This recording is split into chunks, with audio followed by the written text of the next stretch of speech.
Welcome everyone to the Shakopee City Council, March 19th, 2013 Shakopee City Council meeting. Item number 1, roll call. Ms. Weckman, could you please call the roll? Yes, Mr. Mayor. Councilor Sherman? Here. Councilor Lehman? Here. Councilor Clay? Here. Councilor Whiting? Here. Mayor Tapke? Here. Will you all stand for the pledge? I pledge allegiance to the flag of the United States of America and to the republic for which it stands, one nation, under God, indivisible, with liberty and justice for all.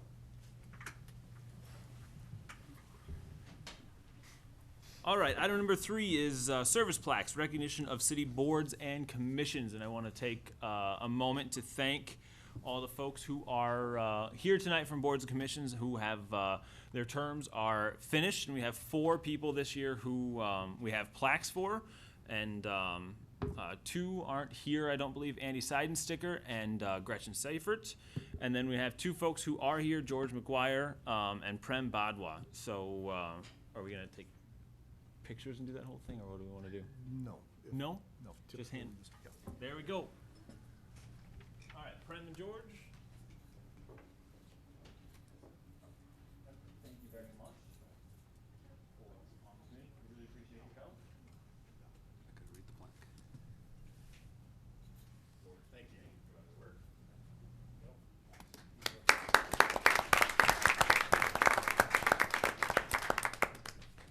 Our boards and commissions are the lifeblood of how we get things done and get ideas from residents and from boards up to city council. So I really very much thank everyone who volunteers on our boards and works to help make Shakopee better. So thank you very much. Anybody on council have anything you'd like to say at all?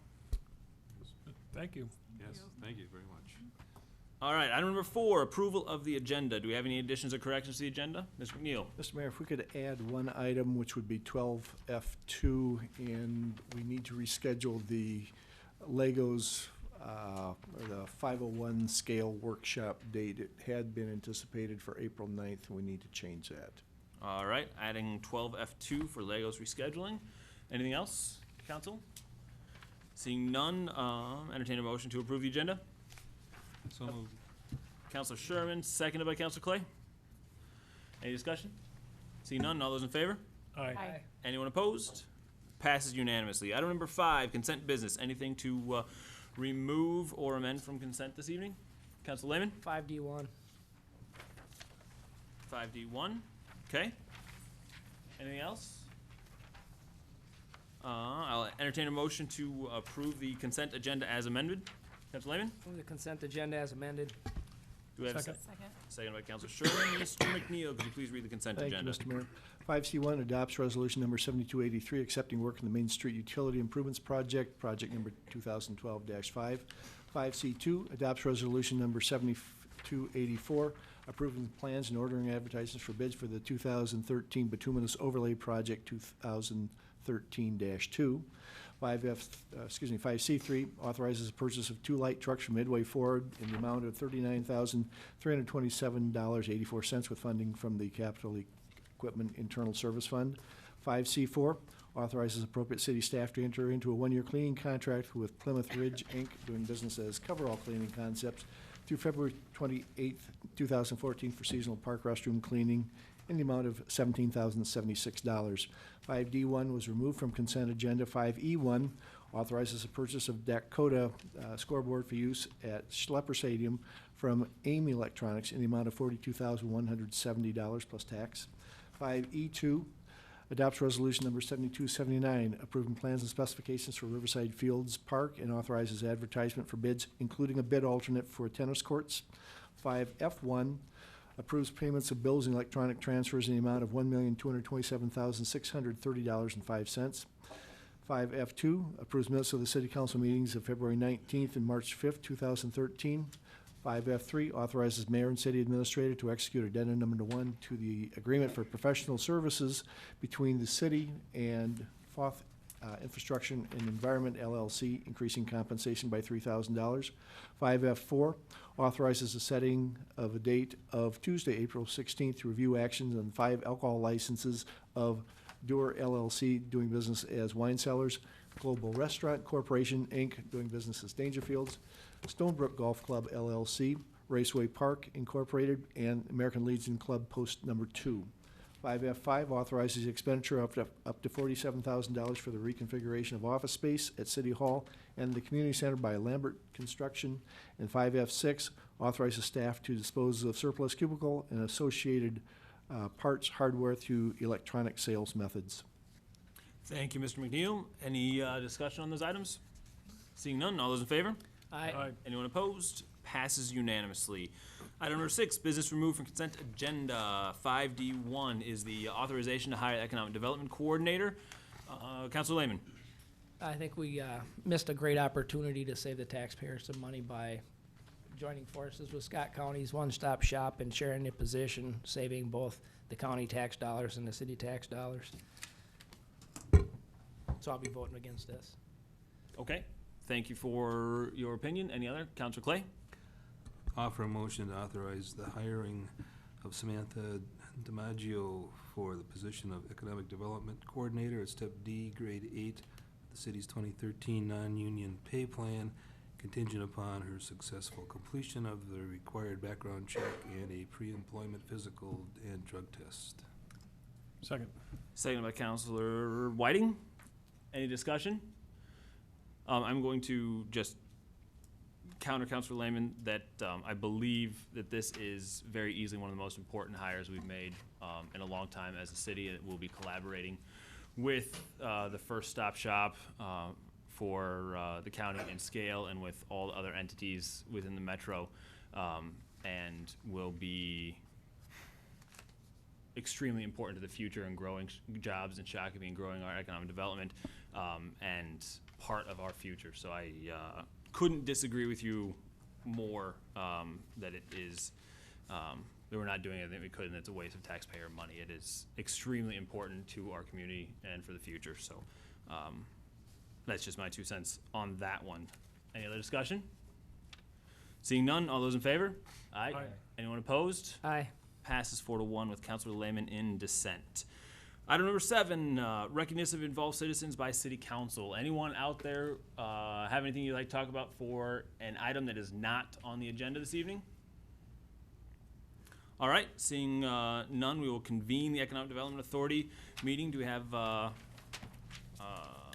don't need to, You don't want to recess, Council. we don't need to recess, so just Councilor. President Whiting, you Thank are you. on. There we go. I'd like to call to order the March 19th, 2013 meeting of the Shakopee Economic Development Authority. Kim, please take note of the roll. Yes, Mr. President.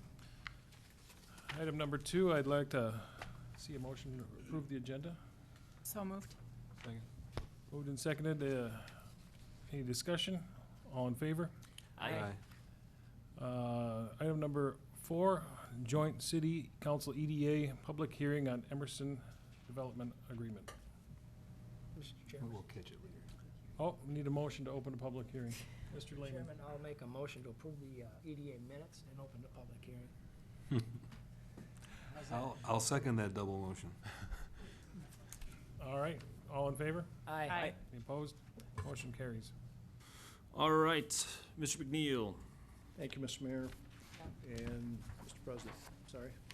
Mr. Mayor, members of the council, the EDA needs to open the public hearing, and the city council Thank also you. needs to open Thank the you. public hearing. Thank you. So I need a And motion from the council. Councilor Lehman. Mayor, I'll make a motion to open the public hearing. Thank you. I'll second. Second by Councilor Sherman. Any discussion? Seeing none, all those in favor? Aye. Anyone opposed? Passes unanimously. Now we're public hearing. Thank you. Thank you for that catch. This is a joint public hearing for both the EDA and the City Council. It was advertised to consider economic development agreement and a business subsidy for Emerson Process Management. As you'll recall, this is the second time that you've had a public hearing for Emerson, which is also known as Rosemont. Their proposal would bring between 400 and 500 jobs to the formerly vacant, or the currently vacant ADC 2 building in Valley Green Industrial Park. That 500,000 square foot building has been vacant since 2000. Public hearing for abating property taxes were held by you on February 12th and by the county on February 19th. School District 191 held a public hearing to consider abatement on March 7th. However, they will not take action on that until April 4th. But this is not relating to public tax abatement. It's to look at the specifics of what will be in the development agreement and the business subsidy agreement for such things as the number of jobs to be created, the time frame for which time those jobs should be created, minimum wages, specifics to the waiving of SAC and other development fees that the city has, dealing with proceeds of a forgivable loan, and clawback provisions in the event that Emerson does not live up to their end of the bargain, that we can get monies back from that. Unfortunately, as noted in your packet, the specifics of the contract are not ready at this time. So what we will recommend is that you take whatever public testimony there may be tonight and then move to continue the public hearing to the next council meeting, which would be on April 2nd. Are there questions or comments? Mr. Mayor, members of the council, one clarification. I believe in speaking with Julie Eddington today that the developer was under the understanding the public hearing would be continued to April 9th. I've had contact sent to him. His preference was for April 2nd. Okay. So that's the date that we would do. And if for some reason there's a misunderstanding there, we'd have to just continue it then to the 9th. Okay. Thank you. Any questions from council? Councilor Clay? This is the second or third time we've continued this? This one would be actually the first continuation for the business subsidy agreement. So I don't need to start being concerned yet? I would not be concerned. Okay, What we talked about before was the abatement, and this is yeah. the second part. So, anything else from council? Anyone in the audience like to speak on this tonight, since it is a public hearing? All right, seeing none, I will entertain a motion to continue the public hearing to April 2nd. Councilor Lehman? Motion to continue public hearing to April 2nd, 7 o'clock. Do we have a second? Second. Councilor Clay, any discussion? Seeing none, all those in favor? Aye. Anyone opposed? Passed unanimously. Councilor White, President Whiting. Do we need a motion?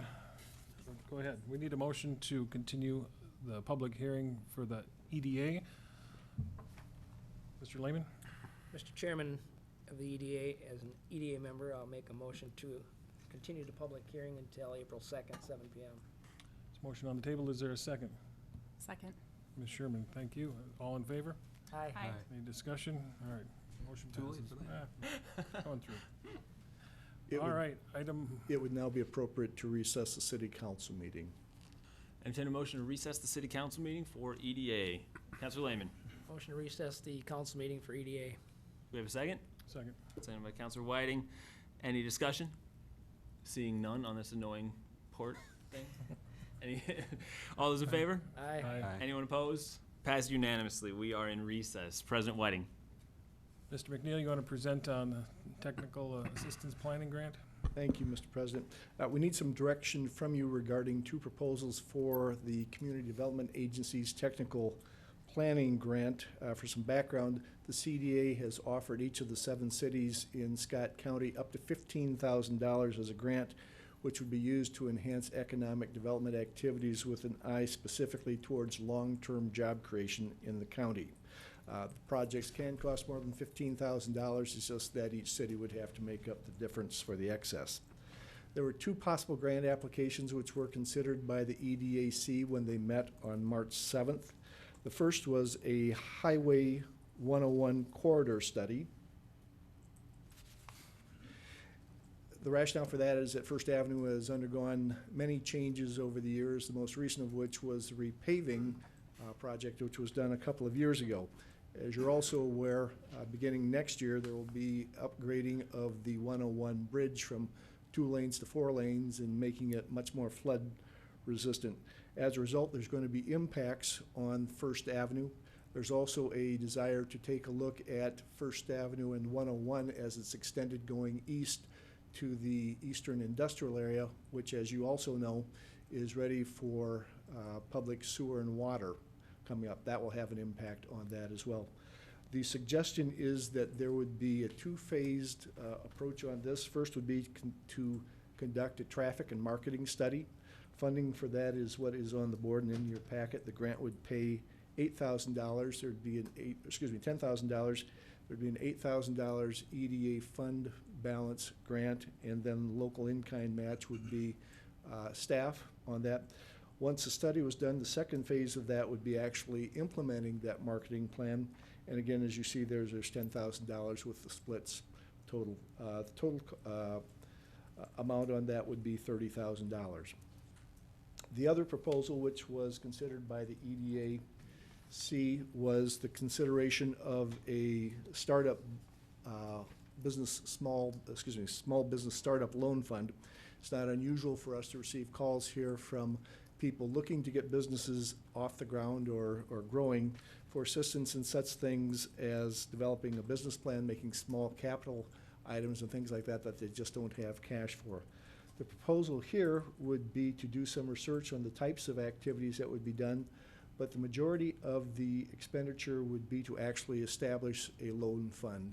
The proposal would be $10,000 to come from the grant and another $10,000 to come from the EDA fund balance. Again, a total cost on that would be $30,000. As the EDAC looked at the two, they felt that the Highway 101 corridor study was more timely right now, considering the changes that are undergoing, and so that is their recommendation to you. Do you have questions or comments? Any questions, Mr. Lehman? The number one, the recommended action is the market study. Is that, am I reading that right? The first phase of that would be a Traffic and marketing marketing study. study. Correct. First phase of that would be taking a look at what resources there are, what opportunities there might be. Phase two would be actually putting together the printed documents and getting that information out. Okay, well, I'm reading traffic and market study. So I understand the traffic study part. What is the marketing study? What's that doing? Marketing study would take a look at what businesses are there, what might be improved with the additional traffic sorts of things going through, and if there's any opportunities for other EDA sorts of assistance from you. Okay, so tonight we're being asked to do item number one. What you're being asked tonight is to submit the grant application to the CDA. Once that comes back as approved, then we'll look at the specifics. Mr. Tabke? Are there any, along with this, is there any demographic studies or anything like that with the market study portion of it? Do they look at demographics of the 101 corridor area? I don't know that that's- we've identified what the actual parameters of the study would be. My guess is that they'll certainly be wanting to take a look at census tract information as it's available. Okay. Any other questions for Mr. McNeil? Okay, Want a motion? motion or discussion? Mr. Clay? I'll move that the EDA concurs with staff's recommendation and direct the staff to submit the County Road 101 marketing plan as the city's technical assistance planning grant application to the Scott County CDA. We have a motion on the table. Is there a second? Second. Seconded by Mr. Tabke. Any discussion? Discussion, anyone? All in favor? Aye. Aye. Aye. Any opposed? Motion carries. Thank you. Okay. Item number 6, I'm looking for a motion. Mr. Lehman, Motion to adjourn to Tuesday, April 2nd. is there a second? Ms. Sherman? Second. All in favor? Aye. Aye. We are adjourned. Thank you, President Whiting. We reconvene Shakopee City Council meeting at 7:20, and we go to item number 12A1, Historic Preservation Ordinance and Design Guidelines. Mayor, members of the council, just a couple of comments by way of introduction, and then I'll let Planner Mark Noble and members of the Historic Preservation Advisory Commission present to you. Just so that folks who are either in the audience or watching know, the council is not being asked this evening to designate properties as historic properties. They're not being asked to approve this ordinance, but as you can see from the report, this commission has worked for several years now on a draft ordinance for historic preservation, and I believe they are looking for your guidance as to whether or not to pursue that ordinance through additional comment and public hearing processes. So with that, I'll turn them over to the commission members. Thank you, Mr. Leek.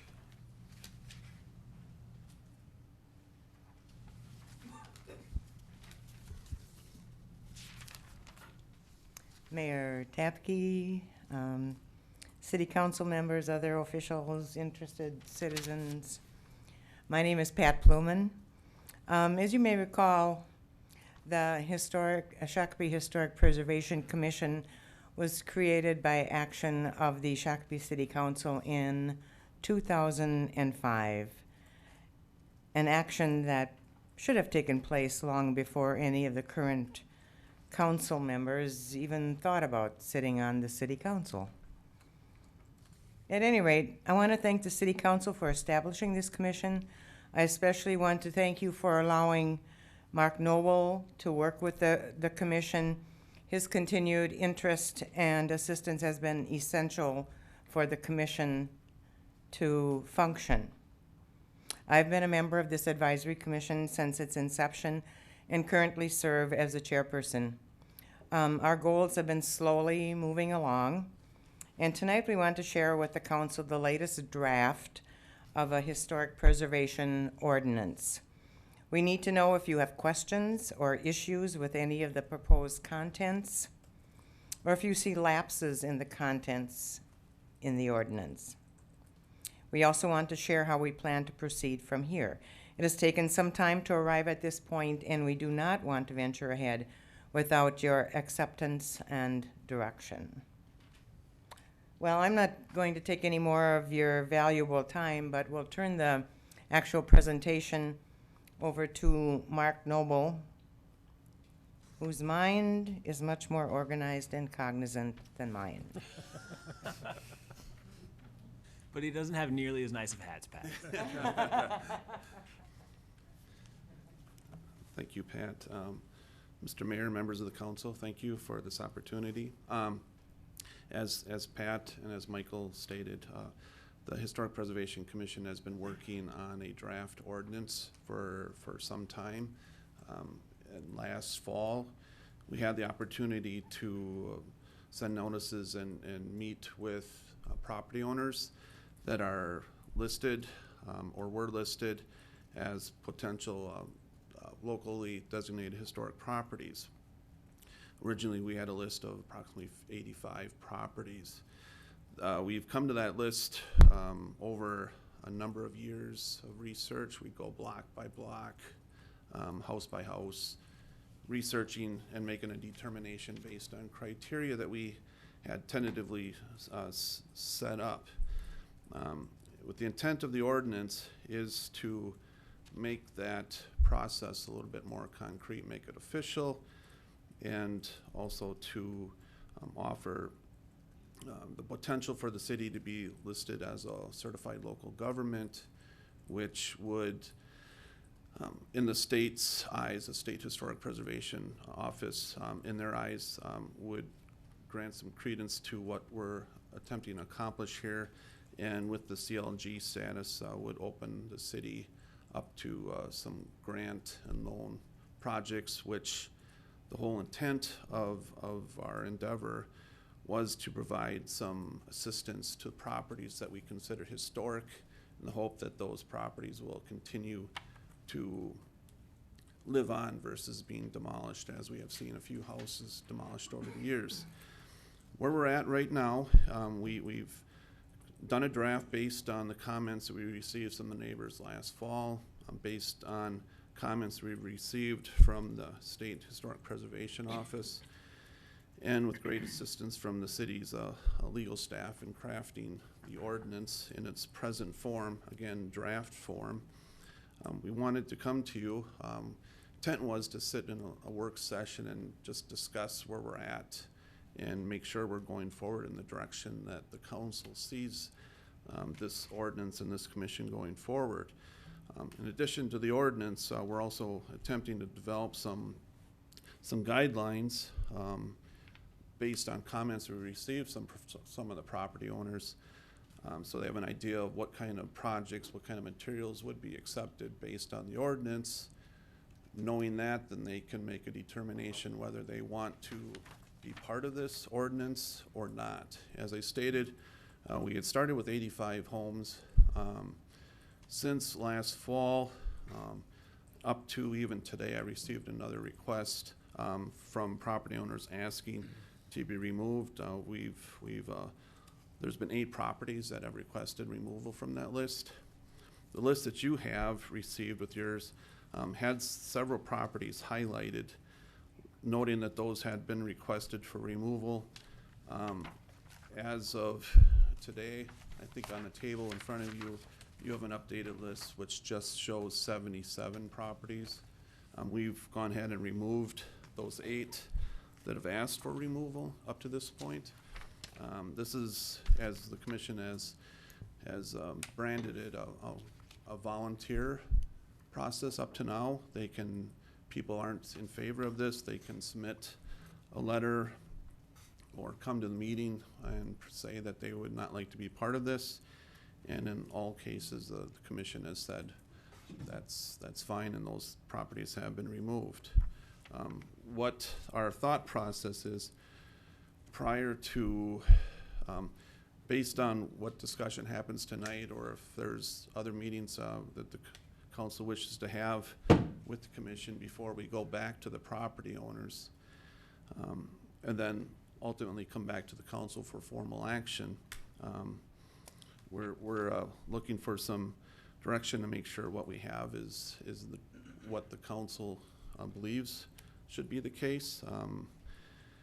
And if not, to offer us some suggestions for changes, and we'll go forward based on what we're hearing from the council, and certainly when we hear from the neighbors, when we invite them to a public meeting with the commission. So believe that's it for now. If you have any questions for me or the commission, I should introduce, besides Chairperson Pat Pluman, we also have Patricia Counil sitting next to Pat, Sarah Wire sitting next to Patricia, and then Marty Behrens is sitting here as well. Our newest commissioner, Wade Ferris, is not able to attend tonight, but he has attended a meeting, and we feel that he's going to be a strong commissioner for us. So with that, just wanted to give a brief introduction, just say we're looking for some guidance as we move forward. And we do intend to go to the neighbors and then back to you at some point if that's the desired route. So, Thank you, sir. Yeah. And thank you, everybody from the commission, for being here tonight. Appreciate that. Questions? Councilor Lehman. Mr. Noble, this is the 3rd time now that this has been before me as a council member. Twice it was turned back with the recommendation to have it come back as a voluntary program. Now this is the 3rd time here that it's coming forward not as a voluntary program. So apparently twice this body has not taken a recommendation from this body. Granted, the last 2 times was not the makeup that it is today. My first question is the CLG status. We had the state down here, and in order for that to be applicable, it has to be contiguous, what we were told in a PowerPoint in this chamber by the state. We gave an example of the block 3 and 4 area that was tore down years back before the bypass was put in. That area could have been eligible, but at that time what we were trying to do is spot areas down First Avenue, and we were told it had to be block by block. You had to have a 4-block area that they wouldn't just do random. So I guess we need to hear where exactly that stands. And I actually have a whole bunch of other issues with this too that. Well, let's start with the first one, the CLG. Is that what it's called? Yep. What, yeah. does it need to be contiguous? I How does that try. work? I'll attempt to answer that. First, I want to go back and just state, Mr. Lehman, you stated that this is not a volunteer ordinance, and that is what the commission is striving for, and that's where we have offered people the chance to, in essence, opt out or volunteer out, and 8 property owners have done that up to this point. Maybe there will be more. Some have said we want to see how the ordinance is presented before we make a decision. So there's a number of people that are on the fence. They certainly have the right to volunteer out of this. So At any time? up at this point, yes. And certainly at the council's discretion. Commission is thinking that once an ordinance is adopted, that those properties that have been designated are in. However, we also are setting up an application process that after the ordinance has been adopted, that people that want to either opt in or opt out after the ordinance has been adopted have that opportunity to do so. With one caveat that if a homeowner receives some grant or loan money to make improvements and then after try to opt out, we wouldn't see that as a favorable option. Receive money from whom? And that's, I'll talk about it in the state, the certified local government process. And I'll certainly read up on this a little bit more, Councilmember Lehman, but based on the information I have here, which is from the State Historic Preservation Office, that it doesn't have to be contiguous, that it can be individual properties, it can be districts. There's a multitude of opportunities. There's a number of criteria that need to be followed. One of them is that there is a commission, which council has approved. And there's a number of other, local government shall provide adequate public participation in local preservation programs. We have open meetings. So we feel that we're following the guidelines that are required to be part of a certified local government. There's 52 cities in the state that have, at least 52 that have commissions, heritage commissions. And of those 52, there's at least 42 that have certified local governments. And through that program, they are able to, I can read it right here. CLG status enables the local government to apply for federal matching grants to preserve historic properties. So there's a number of financial incentives for communities that have certified local government. Granted, there's others, and I know Commissioner Lehman has commented about the National Register opportunity, and certainly encourage that, but trying to provide some more options for people so that they can make improvements to their homes. Councilor Whiting. Thank you, Mr. Mayor. To lend a little background, I've been involved with this from the inception. I was part of the group that first came to council to present an ordinance, and at the time, we did have the State Historic Preservation Officer, and we did talk about downtown districts and specific downtown. There were some downtown programs for collecting money from grants, and he said because the SHPO said at the time that because we had a broken up downtown, we wouldn't qualify for that downtown portion of it. But as far as the certified local government, that means that we have a group, the advisory council set up, and we have an ordinance involved that does protect the properties. As you may know, National Register, if your home is nationally registered historic, that doesn't mean that the homeowner can't tear that house down.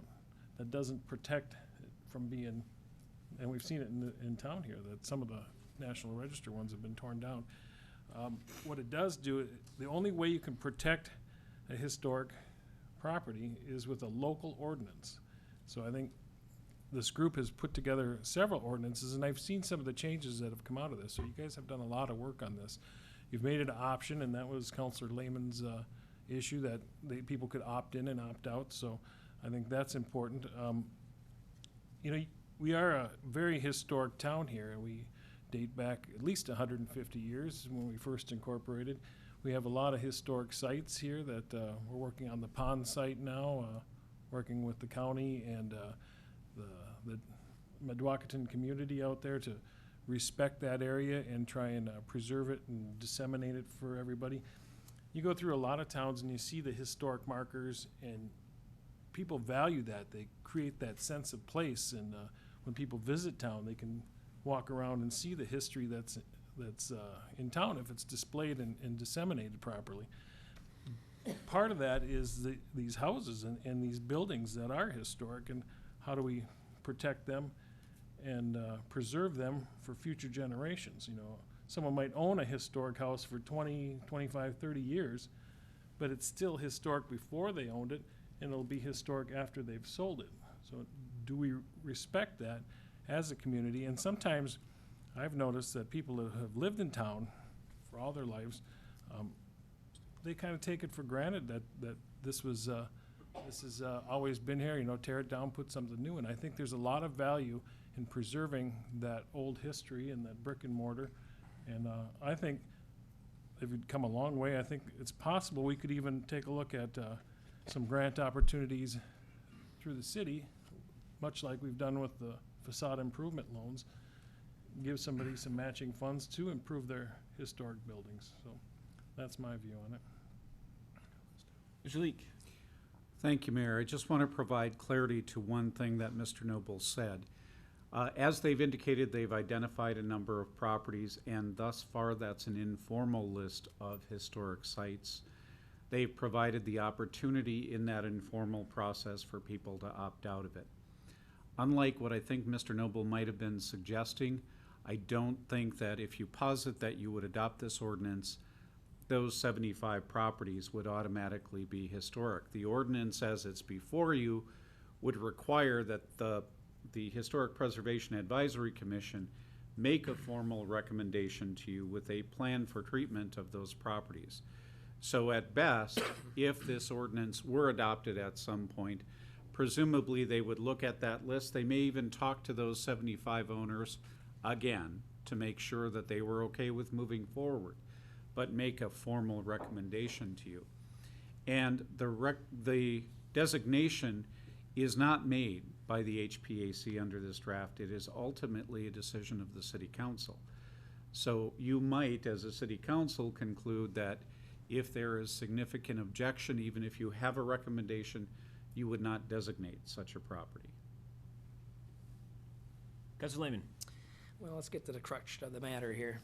First of all, there's a misconception that these houses are somehow the property of the community at large. They are not. They're individuals' homes. They made the investment. They took the risk to buy these properties. The mortgage company has a risk in that property, and what these people want to do with their property is their business. It's private property, and they have property rights under the Constitution of the United States. So that's the first hurdle we're going to have. The second hurdle is, after reading this ordinance, for our commission to come up with the guidelines of what makes a property historic in their sense is obviously arbitrary and capricious. It's based on the opinions of a few individuals that have no formal training in this, no background in this. And yet, by this ordinance itself, it talks specifically about this commission will be the one to decide if that property is recommended to the National Register, not the property owner. It goes into a permitting process above and beyond what a regular residential household would have in the same zoning, which would be next door to a property that's zoned or identified as historic, which is against state statute. And it applies an additional fee, an additional waiting time, and an additional review process under the guidance of an appointed citizen panel with no accountability back to the voters at large. This is why for years I've been saying this has to be a voluntary program. Councilor Lehman, what are you missing that they're saying that people can opt out? I mean, I don't get what the problem is if people can opt out or opt in. Once we adopt an ordinance and place properties on this, I don't believe, there's nowhere in here that says it's a voluntary program. Not in the ordinance, but that So is. I don't, unless it's stated in the ordinance, then I don't believe it's voluntary. Okay. Okay? And just by the fact that we're giving an appointed board of citizens with no expertise the ability to judge what changes to the property just can move forward or cannot move forward, this is strictly based on apparently their arbitrary thoughts on it. Now, I could make the argument that, you know, I really like 1960s muscle cars, and I'd really like to see them stay around for a while. So why don't we make sure that every muscle car in the city of Shakopee is repaired properly using old recycled parts and original color paint to really keep the muscle cars of the old days alive and strong? It would be exactly the same. We cannot tell somebody what to do with their car, yet alone we can tell them what to do with their house and their property is ridiculous. It's obviously a violation of the Constitution. It's a violation of state statute. I have no desire to tell somebody that's made an investment for $300,000 in their property what kind of windows to put in it. I think if somebody wants to take the wood windows out and put modern, up-to-date things in their vinyl windows or top-of-the-line windows in or something, they should have a right to. All right, Counselor Whiting. Right here in the ordinance, under subdivision 6, it talks about the commission may nominate a property for national register, but the nomination shall be made without the consent, no nomination shall be made without the consent of the city council. So it all comes back to the city council. Now, to give these guys credit, they have done a lot of research on these ordinances. The criteria that's put forward is a nationally recognized criteria for historic places. It's not something they just came to their head that they came up with. This is something that's been used in other cities, and the criteria is established, and it's wide open, and anything that comes through here can be appealed to the city council. Why don't we have the consent of the property owner in there? It's an opt-in, opt-out.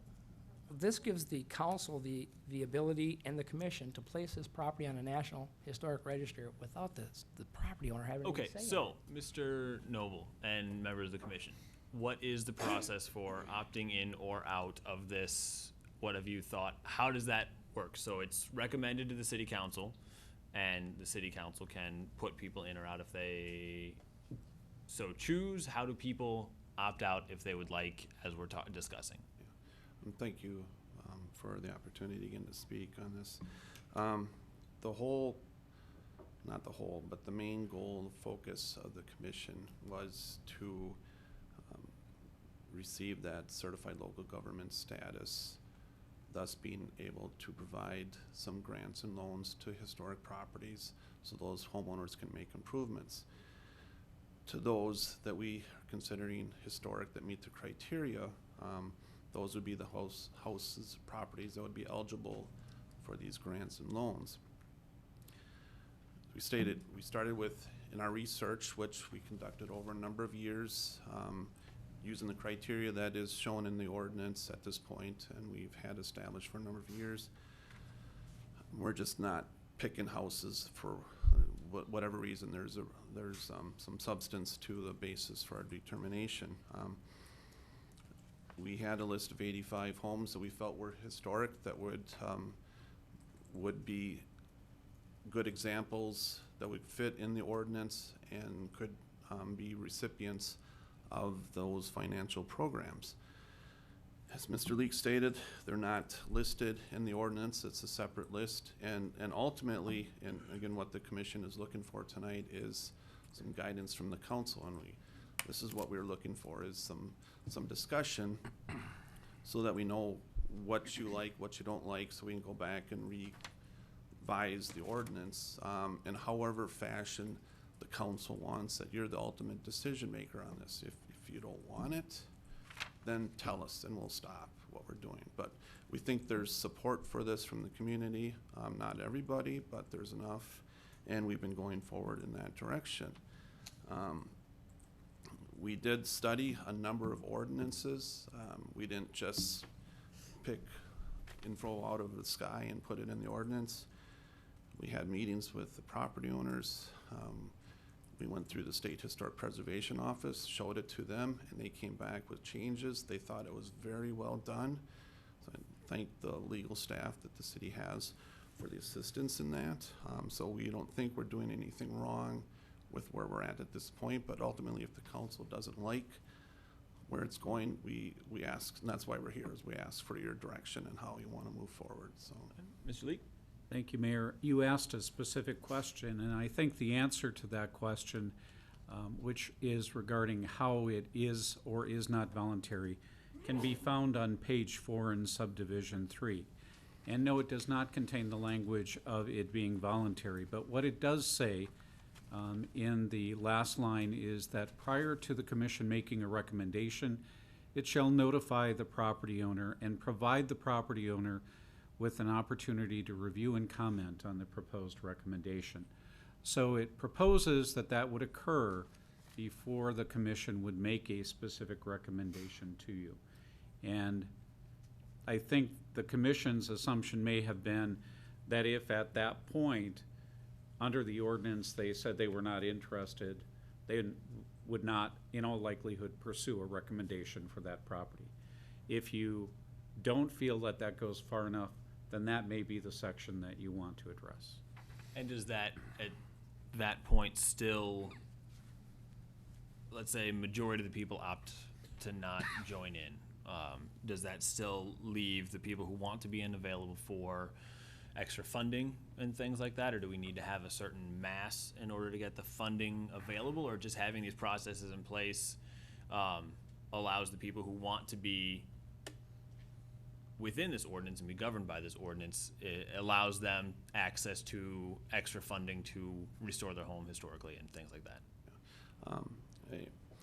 What I'd like to do is, based on the discussion we're having on this item, not comfortable saying right now 100% how that stands. I'd like That's the chance perfectly fine. to discuss this with the commission, talk with legal staff, talk with the state to make sure we have that right so that Okay. people know. Thank you. Councilor Sherman? With that, what would the process be if there was a change in ownership of the property?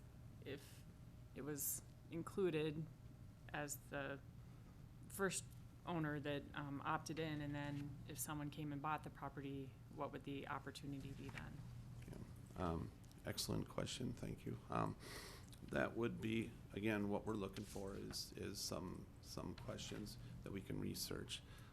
One option could be is something's put on the, first of all, that the list of properties, if there is a list that's the council and the commission has designated and it's formal, the city clerk's office will be the department that holds that, so it's a matter of record that people can view. Publishing will be done accordingly to the state codes. And I know in some cases, not sure, and this would take some research with our legal staff, in some cases where there's projects that are proposed and there's easements on certain properties and been recorded and as deed restrictions, so that when people are looking to purchase a property in the title work, they see that there's something on there that tells them, oh, there's an easement or whatever, so they're aware of it before they purchase the property. So that would be the intent, is if there is some list, that it's on some records, so when people are doing research on purchase, that they'll be able to notice that. Mr. Lee? Thank you, members of the council. The short answer to Councilor Sherman's question is that this draft of the ordinance does not explicitly provide a process for a subsequent property owner to have that designation removed. And if that is an interest of yours, then that's an item that the commission should go back and review. Because right now it doesn't provide for a process to do that. Let's talk about that one for just a little bit. I'm comfortable with it staying with the house once it's designated, because everybody coming after that knows what's going on. So we can give some direction to the commission members. What does council think about that after, if it were to be designated historic? Should it stay along with the house no matter who the owner is from there, or what do you believe? Councilor Whiting? Well, I think they'd have the opportunity to come back to the commission and then the council, if necessary, to appeal that, or if they wanted to opt out at that time. And I'm not sure how that would stand with the historic preservation officer to maintain that higher level of ordinance that they're looking for to get the grants. But the designation, I think, would be as a disclosure on any kind of sale, and I think it comes up at that point. But Okay. Councilor Clay? First of all, I want to mention that a Counselor Lehman's can be a bit hyperbolic at times in his choice of adverbs and adjectives. His characterization of the commission's work is arbitrary and capricious is not shared by any of the other council members that I'm aware of. So please don't be too offended by that. I do have a question about, or a comment about the application fees. Like for the for a site alteration permit, it mentions here in subdivision 2, top of page 5, talking about it would be accompanied by an application fee, and that then a historic home owner would need to supply 3 copies of detailed plans, including a site plan, building elevations, and so forth. I think I would be more comfortable if we could have some wording in here that the application fees would be covered by the city, not the property owners for this. And I think we should have some sort of funding to help offset the costs of all the things that we're requiring of them, the extra things we're requiring of them to submit in the application process. If the property owner, out of the goodness of their heart and their dedication to preserving historic properties, I don't want to slap them with a lot of extra fees and costs. Once they volunteered to enter into the program. I'm also wondering, I'm still a little unclear at the wording at the very top of page 5. It sounds as though that if the historic committee was recommending that we deny a permit to do something to an historic house, and can the city council override that decision, or do we then, once an ordinance is in place, do we then need to follow the whatever guidelines are placed in the ordinance? I'm guessing this council's not going to have just carte blanche, free ability to say yes or no, since we rarely do. Yep.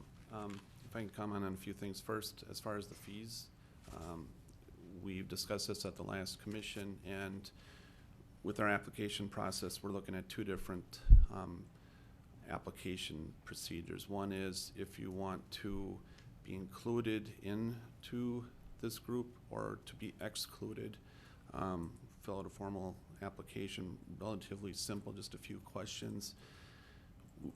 And the same for site alteration permits. Fill out an application, really simple, just a couple questions. We didn't establish a fee. We felt that it's not in the commission's position to. It's something that the city council should set. So if that's what the council wishes as far as the fee schedules, we wholeheartedly support that. So we're not looking to make money off of that. The whole process is just to see properties follow the processes. That's the intent of that. As far as denial of a permit, I work in the planning department, so I deal with the appeal processes. If somebody disagrees with staff's decision or with the board's decision, they can appeal that to the city council. So I would see something like that. If somebody disagrees, they have the opportunity to appeal to council. Maybe it's not worded that way in this ordinance. If that's the direction the council wants it to go, we certainly can phrase it that way, that they can see the appeals. This whole process, time-wise, we're trying to, I know we put some dates and some times in there for you have to review this by this and this. We're not trying to extend out any kind of a project. We're trying to be as quick in our review as possible. We've set some extreme dates. We don't intend to ever need those, but if we don't make a decision within that time, just like when we review projects, they're automatically approved. So, Mr. Leak, Mayor, members of the council, I think it's important in talking about the issue that Councilor Clay raised to point out that if this ordinance were adopted in some form, then the processes that it calls for are not something that could be arbitrarily waived by staff. City council might have the authority to do that formally, but there would have to be a process by which someone did that. But even before you get there, I think it's important for you to look at section 1703 on page 4. And it specifically lists 6 types of remodeling or changes to the site that would require a site alteration permit. And what that language on page 5 says is that if what's proposed in a building permit is one of those 6 things that primarily has to do with the exterior appearance of this historic site that has been designated, then they should not approve it until it's been through the site alteration review. And I think that would make sense to you. However, let's say you've got a house that's been designated and they need a new furnace and water heater. It doesn't fall into any of those categories. And the building official, even under this draft, would not be called upon to deny a permit for that kind of improvement because there is no site alteration permit required there. And then I apologize, but I'm going to make an editorial comment to your suggestion, Councilor Clay. You may want to be very careful about saying that you want to provide money to offset the cost of this or another process. You know already that the city can only collect in fees what has a reasonable nexus to the cost of reviewing and providing those fees. But if you want to go so far as to say in establishing a regulation and a permit process for some, we're going to offset the cost, then do you want to say, you know, if someone's applying for a variance or a CUP, well, we're imposing a regulation, so we should pay for the cost of that review. I mean, that is a little bit of a slippery slope to look at. Can I add one point? Absolutely. Page 7, subdivision 6 talks about emergency repairs. So the commission understands, say there's a storm and there's some damage to the home, the roof or siding, broken windows. There's some provisions that work can be done without going through the review. Intent is not to see damage to the home, so emergency certainly can happen, emergency Thank you. repairs. Councilor Lehman. Page 7, top paragraph is a continuation of the bottom sentence of page 6, talking about permit denial and appeals to city council. And it's first, it doesn't talk about the fee associated with an appeal to city council. So that would be another fee aspect that would have to be addressed. And this specifically says that the city council may modify or overrule the commission's decision, but only if the project is found to be consistent with the recommended standards set forth in this chapter for preservation projects. So we can only overturn our appointed commission if it's within the guidelines of this chapter of the preservation ordinance. That's my understanding, but I'm not a lawyer, thank God. I was a little concerned about that myself. Is that something we would like to have softened? Members of the council, I think that's a fair observation and probably something that should be looked at. We don't, for other appeal processes to the city council, talk in much detail about what the basis for overturning an appeal is, except in the case, for example, of the Board of Adjustments, if there is an error or omission. That's the general test. This, in the language it has, does refer to very specific items in the draft ordinance that you'd have to review in your appeal. And perhaps there's another way of addressing that, so. Councilor Lehman, the others had their hands up as well. So Councilor Clay? Just a quick comment about the idea of the city helping subsidize the expenses for some of these things. I understand Mr. Leake's concerns there. I'm thinking that It's probably a manageable concern since it would only be offered to somebody who has a historically designated property. So if somebody in a 10-year-old house wants us to help them with the costs of their application fees, we'll say, fine, if you could figure out a way to get your house to qualify as a historical site, we'll do it, but, you know, so I understand your concern, but I think it's a manageable one. Councilor Whiting? I didn't have my hand up this time. Oh, I thought you did just a little bit ago. Okay. Councilor Lehman? Well, and I think there's a lot of stuff that needs to be softened in this. I really think we would be much better off if we could get 150 homes in Shakopee that are historic to voluntarily want to keep their properties historic. I don't like the strong arm government tactic of forcing people to do something with their property and then giving them such strict guidelines on what they can and can't do, all the way down to the color of the paint they can use based on the area of time that their house happens to fall into. I don't like the fact that we do not allow in this ordinance for somebody that wants to change something that's old and not be allowed to use modern materials. I mean, if you're gonna replace some, overhang that's all decorative, valedictorian or something, and it's made out of wood, you're gonna be spending tons of money to get this replicated. And then a few years later, being it's wood, it's gonna fall apart again, where you could have it made out of a modern plastic and the thing will last a long time. Could anyone from the This is not allowed in this ordinance. commission comment on that? Are there, is it, will wood need to be replaced with wood? How does that work for the preservation portion of it? Is it just the aesthetics or is it the actual materials? Does anyone know? It's item F on page 5.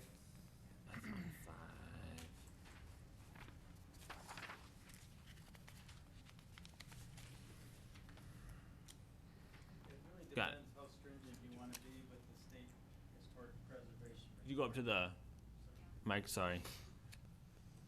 I just wanted to say, it just really depends how relevant and how you want to align yourself with the historic requirements. Okay. You know, if you're going to be going for grant money, certainly you want to position yourself as best you can in your application. Your name is? Mr. Bear. Marty Behrens. And you are with the Preservation Commission? Correct. Okay.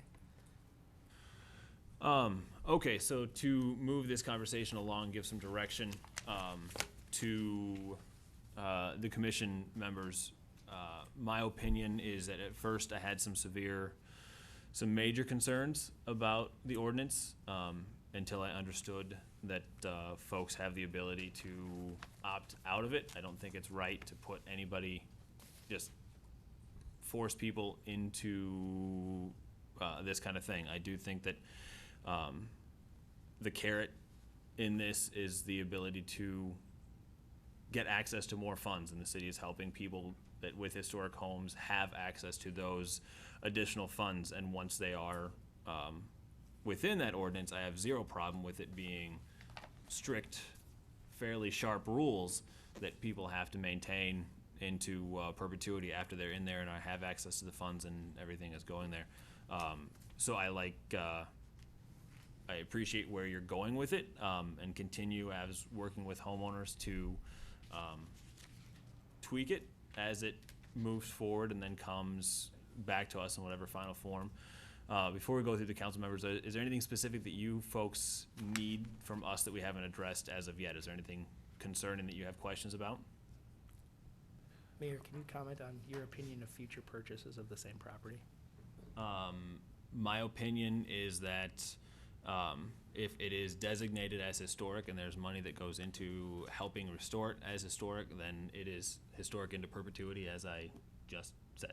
So we put whatever on the title? We don't put it on. The homeowner opts in. The resident who owns the home opts in, and I'm sure that there are many instances where that improves the home's value and gives it status that other homes don't have that helps out. I don't know for sure, but as long as that homeowner and that resident has the ability to opt in or out that they want to, then everyone coming forward knows and understands where it's at, and that's their choice, and it helps maintain the character of our community. Okay, I don't understand what you said, but I'll cover it when it gets to me. Okay. Ms. My Wire. name is Sarah Wire, and I'm one of the commissioners on the board. And I guess my question is, would you like to have a work session with us where we can kind of go over this after we get through your questions and things like that, and discuss it more in detail, maybe even before we bring the next set of residents aboard? Councilor Whiting? I think that's a great idea. I think that's how we work through some of these details, and I'm not sure how your schedule looks for work sessions in the next couple months, but it might take a couple for them to get it organized in their mind, where we've kind of given them a direction now, and then maybe we can sit down in a different format and work out some of the details. Mayor, can we do Councilor that? Lehman? Can we do that possibly with the property owners that are on this list too? Invite them to that work session? Absolutely. If that's what the council would like, we certainly can. We've got the list of the 77 still tentatively on the list, so we can notify them. That was our intent when we went back to a council meeting or a commission meeting. We were gonna invite them and say, this is kind of where we're at, work in progress. Tried to address some of the questions you had previously, let us know where we stand, but if that would be a work session with the council and they're there, that would be fine by the commission, so. Okay. Just let us know a date. And Mayor, where I'm going with the future sale and purchase of the property, let's do a hypothetical. Somebody wants to be on this, they get 20 grand or something, they fix up their house, they keep it historic, they're all in on this program. Later they sell the house. If there's not something that tells the future buyer that this exists, we're gonna have the same problem we had with all these houses buying, and a developer told them there's gonna be a park right there, then there's never gonna be a park right there because the developer just told them that. So somehow, without a word-of-mouth guarantee from the property owner, you're gonna have to make sure that the future buyer knows before they buy that this is what they're buying into. Councilor Whiting?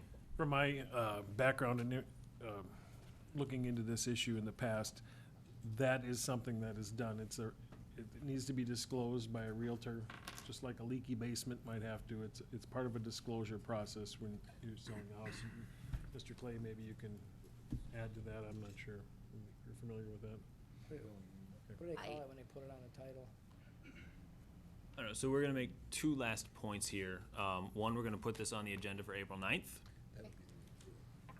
We already have a meeting scheduled for April 9th, and part of that meeting fell off, so we're gonna add that there. Is that correct, Mr. McNeil? Correct. And then, I'd like to see, at this point, are there any homeowners that want to say anything? Could anyone say something? As future homeowners in Shasta? Not you, though, Sean. I'm just kidding. Yes, let's make it quick, just so we have the opinions out there. We're not gonna do a lot of discussing about it tonight, because we'll put it on the April 9th meeting, but just so everybody has a chance to say something. Sir, back behind Pat. Good evening, Mayor, members of council, and staff. My name is Bob Bauer. I live at 434 Lewis Street. I did provide you with correspondence back in '09 when you started in on this process. Now, I will tell you from a property owner standpoint, notice has been severely lacking. I had no idea that this meeting was tonight, other than we happen to be checking the calendar. So I think notice to the property owners has been lacking dramatically, and notice to the property owners as to what they're getting themselves into. I have another neighbor, has no idea what this ordinance is, has no idea what they're getting themselves into. The ordinance says you've drafted it. Again, I've given you my opinion. I'm a city attorney for a number of cities. I think it's unconstitutional. You can't require one set of criteria for one property and another set of criteria for a non-historic property. So I think you have oodles of issues here that you haven't even begun to research, and it's premature to be enacting an ordinance or to even be considering an ordinance until you flush these issues out. We were simply discussing this evening. I understand that, but you have a draft ordinance in front of you that you've had for 4 years. There's been no notice to the property owners, again, that you're considering this. And again, you have some severe issues with your ordinance. I pointed it out in my correspondence. I don't think anything changes.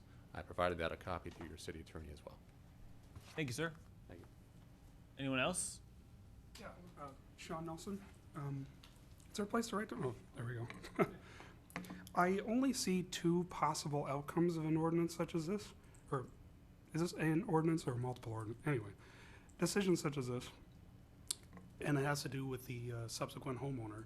Either the subsequent homeowner is allowed to not opt to not be a part of this any longer, which makes the entire spirit of this entire idea ultimately pointless, because 2 or 3 or 4 generations from now, someone will just say, I don't want to do it anymore, and they'll just tear the damn thing down. It doesn't matter. To someone who, if you're not allowing subsequent homeowners to do this, you run into a problem of what happens 1,000, 2,000 years from now. We have space houses, and this guy's sitting in his ramshackle place. It sucks. No one likes it. No one thinks it's quaint. It's stupid. And you're just sitting there, and you can't do anything with it. And much more important than that, and it'd be very simple to put into the agreement, the homeowner, I would not be comfortable with anything less than the homeowner physically standing where I am right now, talking to city council, giving them oral authorization to be a part of this agreement. That would seem the simplest way, and very, very not confusing way to do things, and it'll make sure that no one's blindsided and no one is put in any sort of uncomfortable position. So, Thank you, sir. All right. You gotta go up to the microphone. Go ahead.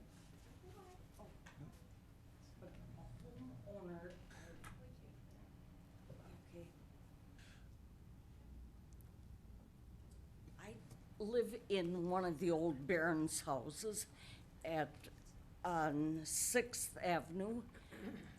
And the things I love about the house were parts that are quaint, because the old woodwork and the wallpaper going all across the ceiling.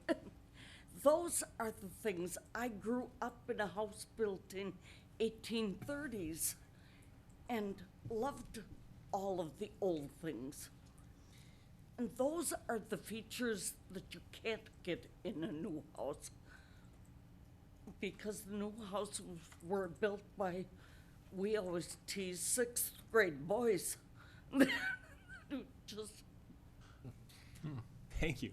I have a question for her. Oh, stay back up. Councilor Lehman has a question for you. Is your house on the National Register? No, it isn't, but it's. Have you applied? I have discussed it because I love the features, and going down into the basement to see the heights of Barron's kids. And the last thing I'd point out is that when modern technologies are integrated into old-fashioned things, it's not always a bad thing. Running water in a toilet. 1830s, they didn't have them? No. This is just the exterior. I know some features weren't there. I know the house I grew up in, the old pantry became the bathroom. And that was the way it was. And Thank you. All right.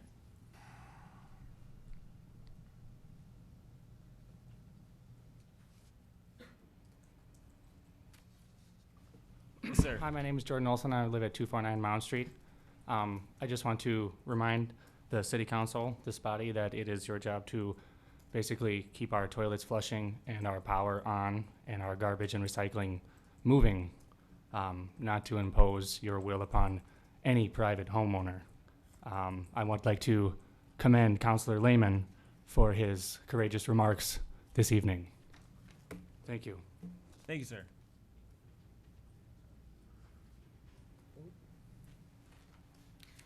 My name is Lori Ann Gillick, and I am the owner of 2 of these properties that have been requested to be removed from the list, and according to Mr. Leek this evening, that they have been removed.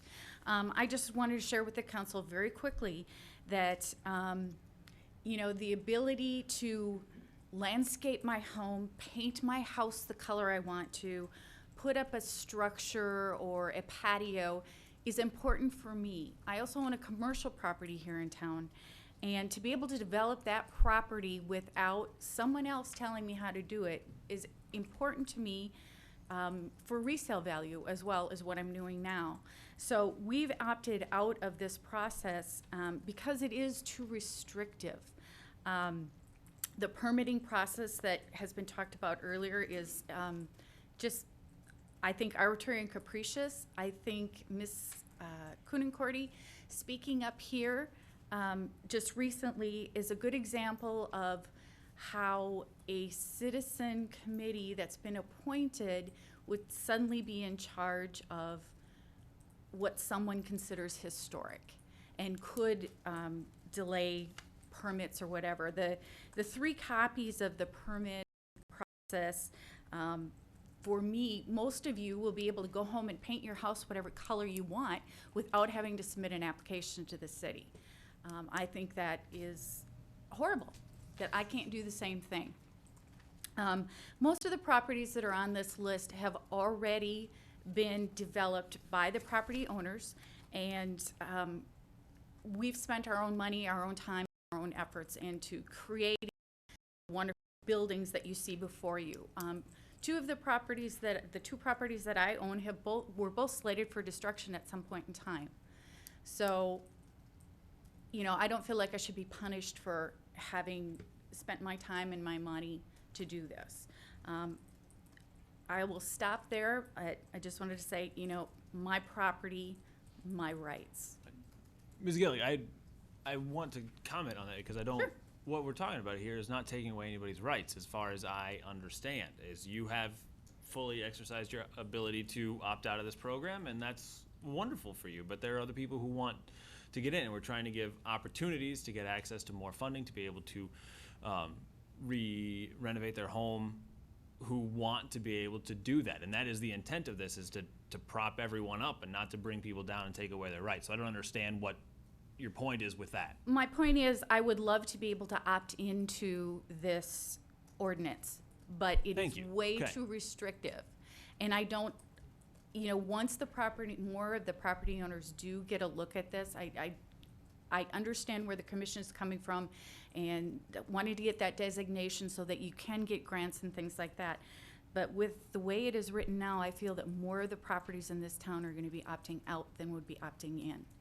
Got it. Okay? That's where I'm coming from. Okay, thank you. Yep. All right, any other last comments from council? All right, thank you very much. Commission, we'll see you again on April 9th for a work session. Yes, sir. Me to get a notification out to the property owners to be at this meeting? Yes. Yeah. Is that right? It won't be a meeting that includes the homeowners at the table. I mean, if people want to come and be part of the discussion, we'll definitely take comment and everything like that. It will be a work session between council and the commission, but we'll definitely take comment and I just have a ideas and thoughts. really informal brain working session with all 3 bodies. Mr. Leek, did you have something to say? I did want to ask one point of clarification, and maybe I misunderstood the process. Mr. Noble, can you speak to whether or not the property owners that you've met with have had an opportunity to see a draft of the ordinance that you've been working on? Because I was under the impression that had been shared by the commission at the meetings that you had. Mr. Leek, members of the council, we have had meetings with property owners last fall. Most recently, we did have a draft ordinance at that time, which was shared or available for people. And from that, a number of people did have comments and asked to be kept informed, which we were intending to do. Once we got through meetings with the council, we were going to go back to them and say, here we're at. Please comment. Thank you, Mr. Noble. And members of the council, I asked that question because the impression was left, and I do not work with the commission on a monthly basis, Mr. Noble does, that they had not been sharing their work. And I think it's clear that they had been, that they'd been taking comments on that work, and that process will continue on April 9th. But I think in fairness to them, it needs to be known that they had shared what they had done last fall for comment. Thank you, sir. Take a short break. Or would you like me just to use a motion of privilege to run down to the boys' room? Yeah, we can take a short break. Motion for a 5-minute recess. We have a motion for a 5-minute recess. Do we have a second? Second, a 10-minute recess. Accept your second. Any discussion? Seeing none, all those in favor? Aye. Anyone opposed? Passes unanimously. We are in recess for 10 minutes.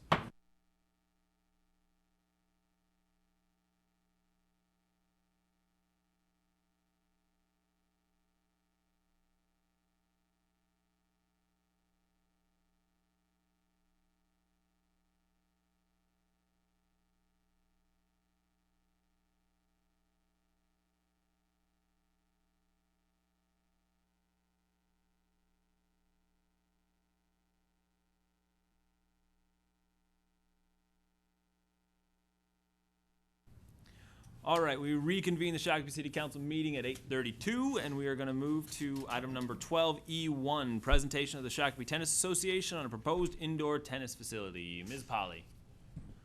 Thank you, Mr. Mayor, members of the council. I'm going to briefly introduce this topic to tonight and then turn it over to members of the Tennis Association that are here to give you a brief discussion.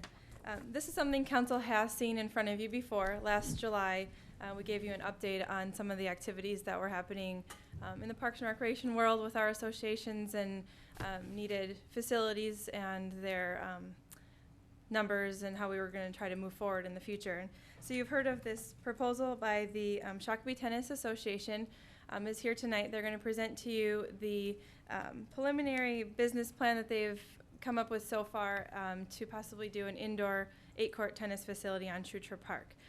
This has been in front of the park board a number of times. The last time was just this last month. We had them come to the park board once they had done a review of their findings of financially looking at the site itself, which they're going to explain a little bit more to tonight. Once they felt they were in a good place to present to you, then they came back to the park board, which was last month. Now they're here as a recommendation by the park board. The park board is in support of this proposal to put this facility possibly at Schutre Park in the future. So one thing that the park board had talked to them about was, what was their plan going forward, and that's what they'll show you in their PowerPoint.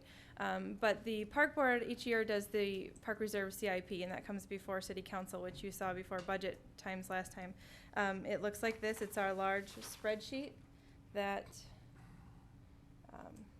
that you see each year. And on there, just to show you an idea, Schutre Park is at the very bottom here, and currently we don't have anything planned for that park until 2016 and beyond. So what the association is here tonight to ask you for is to be in support of them moving forward with their proposal, and they're looking into this facility and being able to fund it and build it at a higher level of hiring a third party to come in and do that analysis for them, and that the city would at this time not develop or plan to develop Schutre Park until that third party assessment could be done. From our standpoint and from the park board standpoint, we don't have any funding to develop that park in the next few years anyway. That we feel that this is a good proposal and a very interesting potential use for this site. I did have the site up on your screen. There it is. So that's Schutre Park. It's at the corner of County Road 21 and 16. It's a 52-acre parcel in total. However, there's 10 acres of it that are flat, and you can see that is the field area right here. That's the only usable facility or area of that site for any type of development. When we looked at it in the past as what could fit there, the most that could fit there is 2 turf fields, 2 baseball fields, 1 of each, but only 2 fields. So it's not large enough for a site of a sports complex or anything like that in the future. So the proposal by the Tennis Association utilizes the majority of the site, and a small portion of it maybe still left over for us to put a playground in. That would be for the public, but I'll let them explain that. So with that, I am going to introduce Mr. Councilor Lehman. Jamie, on reading your memo, where it talks about this, the entire properties of cities and we have to consider liability and stuff. Yep. In a hypothetical scenario, if let's say down the road we have a tennis association on site, I guess my question is, our associations that we have now, our hockey association, our football and baseball and all that stuff, do they fall underneath the city's insurance? No, they each have their own insurance. Okay, so would the same conditions then apply to the tennis association? Yes. Yeah, and currently the Tennis Association and all of the other associations do sign a joint use agreement with us to be a recognized city-affiliated association. With that is requirement for them to show us proof of their insurance. Okay. So they're each a nonprofit organization. They would still have to provide insurance for this facility, but the city, being that it's city property, would still have a general, and Ms. Linehan from Finance can speak to it more clearly, or I can get you that information. But being that it would be city property, we would still have to cover some insurance on the property as well, in Like Huber conjunction. Park, when Derby Days uses it, there's a second named insured and so on and so forth, so Yes. everybody's covered twice, that Yes. type of thing. Yes. Okay. Yes. So with this, in that paragraph, if we were to move forward with this, we do have to consider when they come, after they have this third-party assessment done, if it's favorable, they'll come back to the city council to ask for this site as use. They're asking for the use of the site at a very minimal lease fee, possibly $1 or whatever the council chooses at that time, to lease the property. If they had to purchase property, this project would not be feasible for them, and they can speak to that a little bit as well. But being city property, they're proposing a public facility. They would utilize the city park for that, and then in their business plan, it was asked of the council in July, as well as the park board, that they put in there, what happens if this facility does not continue to be a tennis facility? How can it be used? Because that would be the major liability to the city, is then that we would have this facility on parkland that we would have to do something with if this facility is built, run, and then doesn't continue to operate as that tennis facility. So that's the number one item that the council should think about. However, by doing this third-party assessment, hopefully we'll look at that beforehand, before it's even becomes, a project, to say, yes, this can be done, or, these are the issues with it. So, and that's what they want to go forward and do. So, Thank you. is there any other questions before I introduce them? I think let's get through the presentation first, and then we'll get to questions. Yeah. Okay, so I am going to introduce Mr. Dave Forbes. He's the president of our Youth Tennis Association, and he has a presentation for you. Thanks, Jamie. Hello, everyone. My name is David Forbes. I am the president of the Shakopee Tennis Association. Been the president for the last 10 years. I've been involved in youth tennis in Shakopee for about 17 years, because my daughter's 22 now, and she was 5 when she got involved in all this. So, started out as a parent volunteer, was a helper around the courts on my days off during the summer. When Tom Stenson, who was running the program for many years, retired approximately 12 years ago, I took over as president of the association. We went through a little bit of organizing and growth spurt at that time. I was run pretty much out of the trunk of Tom's car for many years during the summer. We did organize, formed a board. We're a 501c3. We've grown from 75 members, basically youth lessons in the summer of 1999, to last summer we had over 500 participants in the summer.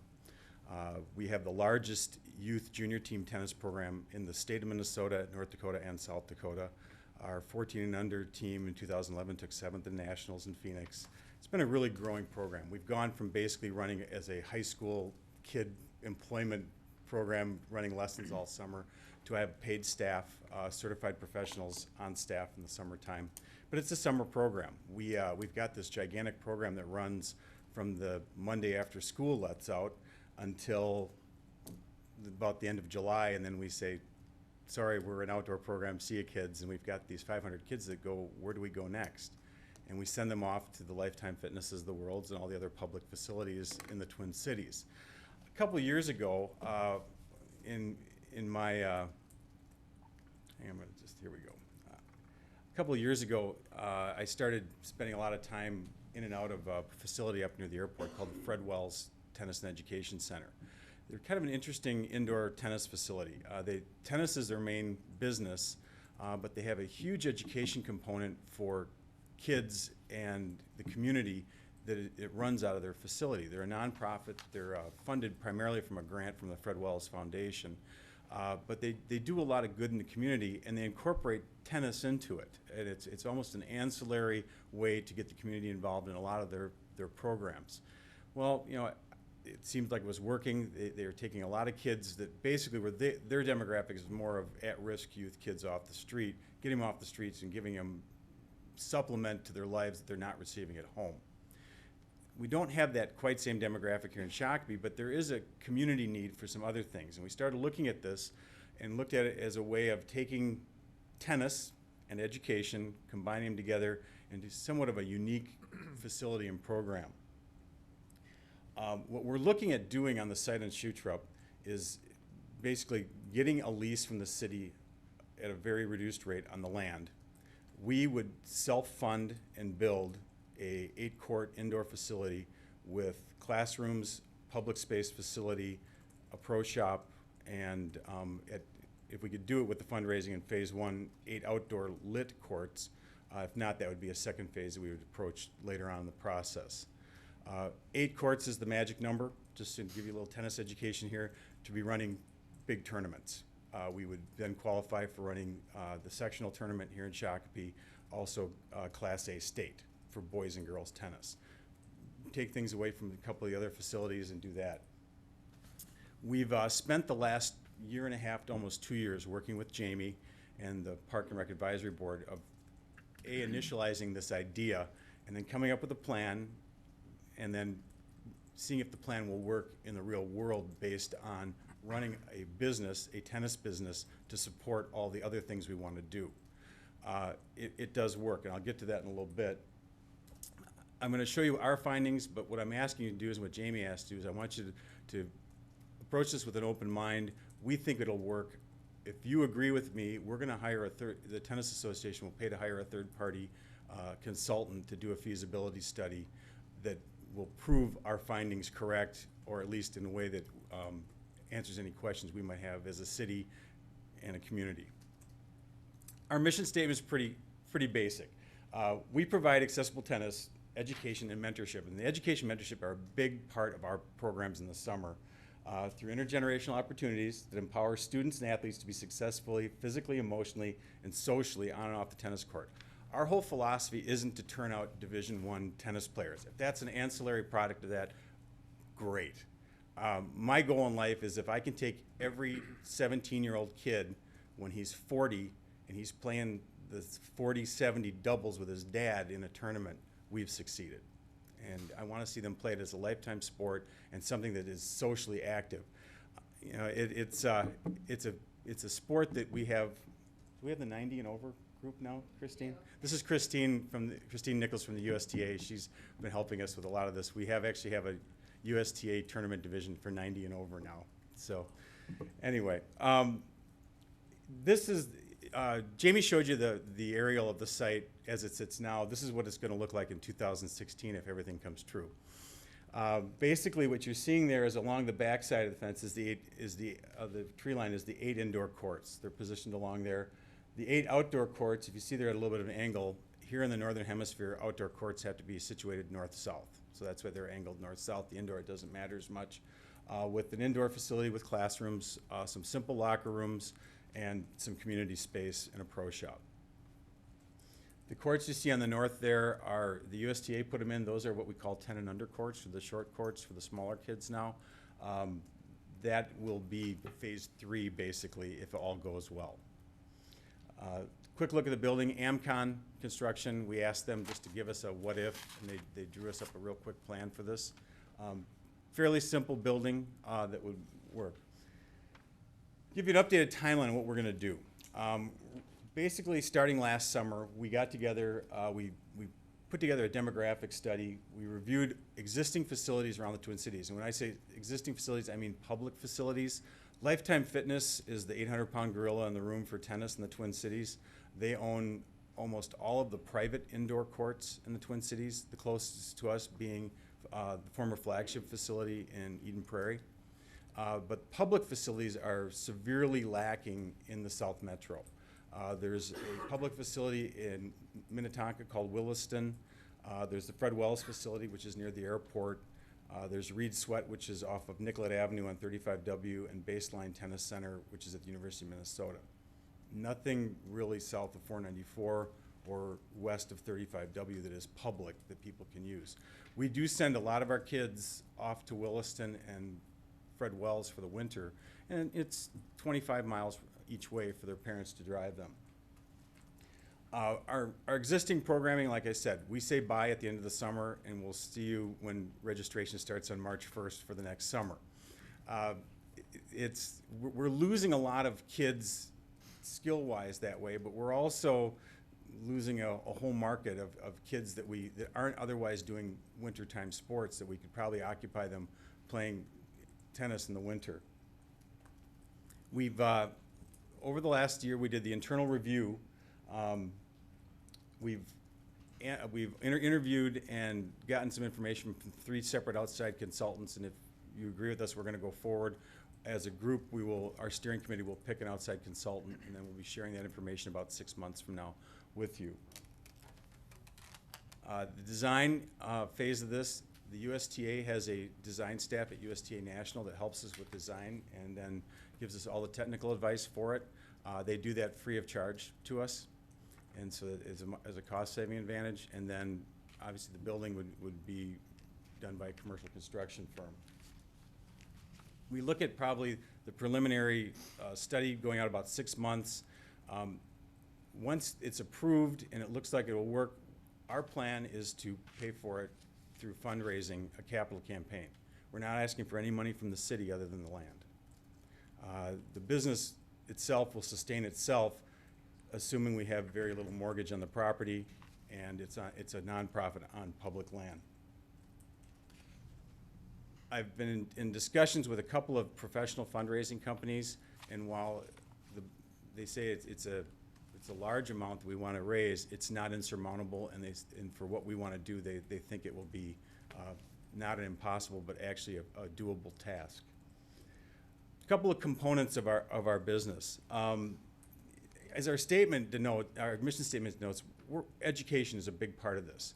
We started out with this actually looking at copying Fred Wells, looking at the at-risk youth component and seeing if that applied to Shakopee. Good news for Shakopee is it really doesn't apply to us. The at-risk kids in Shakopee are very well taken care of with community programs that are already in place and programs that are in the schools. What we found out that it's kind of lacking is the big gray middle of kids. We would call them more high potential students that are not varsity athletes but are athletic, are not national merit scholars but are good students, or are hardworking C students that need a little bit of extra help. They tend to fall through the cracks. Our education component for this is basically to provide, in conjunction with the school district, and we've also talked to District 191, a kind of a fall through the cracks program, after school program that gets kids involved. We have volunteers that provide tutoring services, have actually after school programs that are in place in conjunction with community ed and the school district, and then throw in the tennis component that gets them out and gets them a little bit active after school also. In talking with the school districts, this is very early planning stages. Nobody wants to commit, but they all are, District 720 and District 91 were very enthusiastic about our idea. And they said, well, that fills a gap that we will not have to fill in the future. And for us, there's also grant opportunities and other ways to pay for it outside of our tennis business also on that.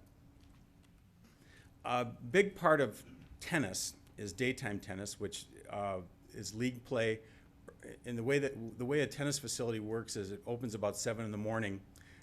The seniors take over from 7 till about lunchtime. We have a very large senior tennis playing component in Shakopee that all plays other places all winter long. The former president of the Twin Cities Senior Tennis Association is a Shakopee resident. Never gets to play here indoors because we don't have a facility in the wintertime. The league play for seniors eats up your courts in the morning. After lunchtime, it's women's daytimes leagues, and there's needed facilities. They're at capacity for women's daytime leagues in the Twin Cities. Eight more courts would reasonably fill up fairly quickly with USTA leagues that basically occupy your courts from noon till 3 or 4. 3 o'clock in the afternoon, your afternoon kids sessions take over. Evenings, it's evening leagues. Still, there's not enough courts to fill up to accommodate all the leagues in the Twin Cities right now. So there's a need there. We would actually also look at, in terms of with educational programs, there is a component for free and reduced rate. We would charge for those who can afford it, obviously. It's a nonprofit, but it is a business as we run things. Another component of this would be a computer lab. I've gotten a preliminary offer from a local business in the Twin Cities who's in basically the programming business to supply us with computers and supply us with instructors to train high school kids on how to program for his business and hire them afterwards. But he would supply the equipment for us. it'd be his year-old equipment, but we'll take it any chance. And it's just another alternative for an education process for a kid who maybe might not be going to college, but wants to figure out something else, and gives them some choices in life. We would obviously always be partnering with Park and Rec. Our current Park and Rec program would be a vital part of all this. It would just begin to run year-round. As I said before, the tennis component is a big part of this. It's an indoor tennis facility. 8 indoor courts allow us to run youth tournaments, adult tournaments, senior tournaments, also bring in college tournaments, and run all the high school tournaments. It's a big money draw for the city itself and economic benefit, because you're bringing people from out of state in here, but it also is needed. There aren't a lot of 8-court indoor facilities in the Twin Cities. Current facilities, public facilities in the Twin Cities are running at 97% capacity. And I'm not going to hit you with too many numbers here, but basically we sat down, we figured a 355 business day year for our tennis, 360 business day year for our tennis facility. Basically closed Christmas, New Year's, Easter, 4th of July, okay? Open from 7 a.m. till 11 p.m. These numbers you're looking at right now for year one are at 40% capacity, and we upped it by 5% a year. Looking at the top line for revenues, it's basically based on $20 an hour for court rates, which is actually below what Lifetime charges, but it's the standard public court rate right now. Basically going through year 5 is 40, 45, 50, 55, 60% capacity at year 5. As I said, we want to be conservative in what we're looking at here. I don't want to say, well, everybody else is at 97%. We're going to be 97% from the day we open. I'm looking at year 5 at 60% capacity of our courts. If I'm at that, we've done something horribly wrong, but I just want you to know where the numbers are coming from.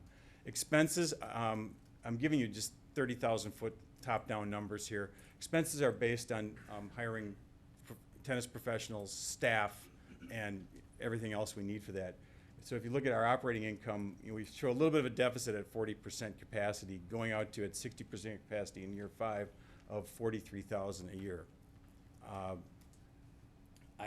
Our expenses are a little bit on the high side too. I mean, I'm trying to be as conservative as possible with these numbers. I've got all these numbers for you. I just wanted you to give a general idea of where we're coming from this. If you want me to drill down on it more for you, I will at some other point, but just give you a quick look there. I didn't give you the supplement because I didn't want to bore you, but the numbers were gathered from interviews from the other public facilities here in the Twin Cities. Basically, in tennis, it's a 15-minute drive to your nearest facility is what you want to do. So we went and asked everybody who was more than 15 minutes away from us, how's your business? And they shared everything with us, because even if we build this place, we're not going to be pulling business from them. What they will do is we're going to generate new business. Right there is a map with the Schutrop Park site right in the middle, based on drive times. That's a 15-minute drive from our facility. If you see, it extends all the way up, actually a little bit to the north of the Crosstown Highway and 62 into Edina, and it goes all the way down almost to Belle Plaine and south of Scott County. That is the optimal driving distance to a tennis facility, and that's supplied by the Tennis Industry Association's marketing people. Covers a very highly populated area. Just to give you a little bit quick rundown, education and demographics for tennis. You need, to make it work, you need 1 court per every 15,000 people.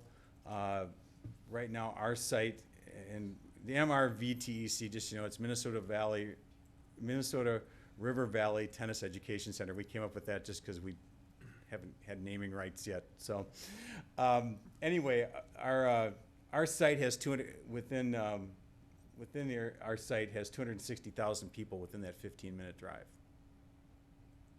The median age of a tennis player nationally is 35. Our area in that 15-minute drive is 36 and a half. The median household income of a tennis player in the United States is $83,000. Our median income in that area is $82,000 and some change. When they talk about SPI, entertainment, and MPI participation, basically it's the spending potential of an area and the market potential, with 100 being the national average. Our area is 150 for spending, which basically means people are spending 1.5 times the national average on recreation. And at 139, we're 39% basically above the national average for tennis players in our area. A key component there is who spends over $250 a year on sports equipment. We're above average in that, and we're actually above the national average in who's actually attended a tennis match, which is, I know it from my summer programs, but we're a pretty quiet program. Nobody realizes that we do have a very strong core community here in Shakopee that play the sport. This is the scary map, which I'm not going to basically say, but if I want you to focus on the dark red on this map, that is the highest concentration of people who play tennis taken from the 2010 long-form census. And the blue dot in the middle is our site. And we're basically right in the heart of all the most tennis players in the United States, or in the Twin Cities. The green line is the 15-minute drive line around there. Real quickly, the other public facilities, I mentioned Williston, which is up in Minnetonka. That's the lighter pink there with their 15-minute drive time. It just slightly overlaps the north side of ours a little bit. But that's the 15-minute drive time rule. Williston only has 5 courts. They have a membership fee. They're public, but it's an expensive public facility. You have to be a member. They are full. If you want to play there, you can't just call them up and go for a court. And it's, like I said, it's member driven.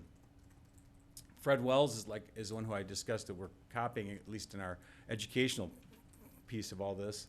Their 15-minute drive time does overlap a little bit into Edina with ours, but their primary business is not even close to where ours is. They're on the other side of the airport. They're at Fort Snelling, so not really competition. They do have 8 indoor courts. They're bubble courts.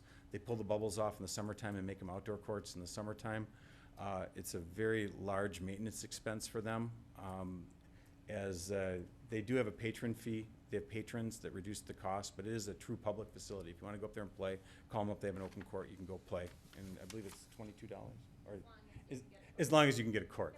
Their courts are full all the time, but it's the other large public facility that would be comparable to us in terms of what we're looking to do here is the University of Minnesota's Baseline tennis facility. They have 10 indoor courts and 12 indoor courts and 12 outdoor, 10 indoor, 12 outdoor courts. It's a public facility, and the courts are available there if you want. They're at capacity. They run tournaments every weekend. Our 15-minute drive time, as you can see, doesn't even overlap with them at all. The Baseline is used heavily by tournaments and the state tournament and all of our summer programs for all the sectional tournaments, everything else. We do use that. I went through this kind of fast because it's been a long night for you guys. I don't want to have you nodding off on me here, but basically what I'm asking you to do is hold off on doing any development with Schutra Park, kind of set it aside for us. Let us complete a third-party feasibility study, which will be done by a neutral third party. They'll come back, look at our business plan, poke holes in it, look at the idea of what we're trying to do here, and we can present to you from a neutral third party not just our great ideas of how this will work. That's going to take 6 months. If we get to that point and you say, yes, we like your idea, it looks like it's going to work, now go to work fundraising. Fundraising is going to be 18 to 24 months. So we're looking at 2015, 2016 before we have the fundraising done. And it's about an 8-month build time after that. So we're looking at spring of 2016 actually having a facility in place. The plan would be for us as the Tennis Association, a 501c3, to operate it. We would run it. We're just asking for the land. Obviously, as a nonprofit, any excess funds we generate would be rolled back in city and new programs in my phase 2 and phase 3 that I showed you up there for outdoor courts. But it has great potential. At that point, I'll open up to questions. I talked fast. I have, if you guys want to talk to me outside of this, just on simple questions, I'd be more than happy to, but we'll go from there. Okay? Questions? Councilor Clay. Do you have enough parking for those tournaments? Yes, we will. Well, I'm thinking there across County Road 16 We've got the park and ride over there that is on, and tournaments are always on weekends, which park and ride there is a huge And opportunity you've for us. considered some way of transporting people from one side of County Road to the other without having them walk across the street in the middle of... It's a crosswalk. There's a signal there. That's a good. There is Signalize. There's a crosswalk. There's a crosswalk at the corner at 21, but Okay, never mind. And a tram Yep. on the north side. Councilor Whiting. You mentioned a public facility and the city leasing the space, the park. Who would have ownership of that building? we would. You would have ownership. Yep. We would handle all the expenses and financing of it. So you would handle all the utilities? Yes. That's all The ci- part of the- your... The city's, all you would be, all we worry about is our lease payment to you for the land. We would handle insurance, utilities, obviously it's city land, nonprofit, so there's no taxes involved, but it's, any other expenses that would be incurred by our facility on that land would be incurred by the tennis association, paid for by the tennis association. And I believe you mentioned that there'd be a clause that if you guys ever stopped running that facility, it would be Absolutely. given back to And the city. there are, part of the feasibility study, we will include alternative uses for that building, should it not be a tennis facility anymore. There are other uses. Problem with tennis, because of the surfaces involved, it's hard to start off as a multi-use facility. Tennis court surfaces are not conducive for basketball, roller skating, anything else you want to put on them. That having been said, should the worst happen, the building all of a sudden becomes empty, there's a way to design the courts by basically expanding the building a little bit that would fit indoor soccer or something else of that nature. Or we also put in a destruction clause and have a reserve fund for that. Councilor Lehman. I think if we ever get to the point of, you do your market analysis, and if it's a feasible option and we decide to move forward at that point, I think the contract and negotiations at that point would start between your organization and the city to figure out exactly how we deal with the what-ifs down the road. So I don't really see that as a issue here right now. I think the issue right now is to find out if your market analysis is reasonable or not to expect it to be successful moving forward. And I'm willing to take a look at that. I do have some questions for the mayor, for our staff. For Jamie. Go for it. Our CIP for parks going to 2016, do we have any tennis court facilities slated besides the one that we did as an alternate tonight? No, that's the only one. Okay. And the reason why we were adding those two courts there was the neighborhood asked for them, but our justification was in 2014, we were going to be taking out two courts at Lions Park to make that ADA accessible, and so then we were adding those two courts. But no, per our comp plan, as far as outdoor courts go, we are at the capacity of what our comp plan calls for. Okay. And that's why we are going to add the alternate in that park close to this one.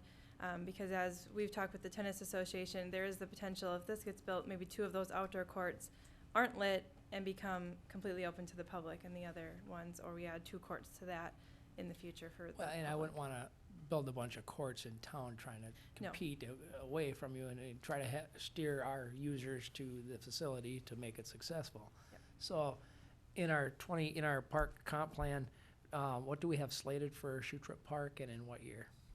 We don't have a specific plan for Schuster Okay. Park at all. Right All right, very good, thank you. Councilor Clay. Well, Councilor Sherman. Look at him being all gallant over there. Nice, thank you. Chivalry.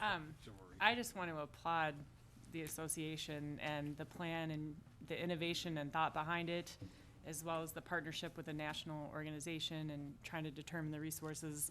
I think it's a great model that other associations in the city could learn from. I particularly like your initiative in talking about hiring a professional fundraiser to help with this initiative to get it off the ground, and I'm very excited to see more about it. Thank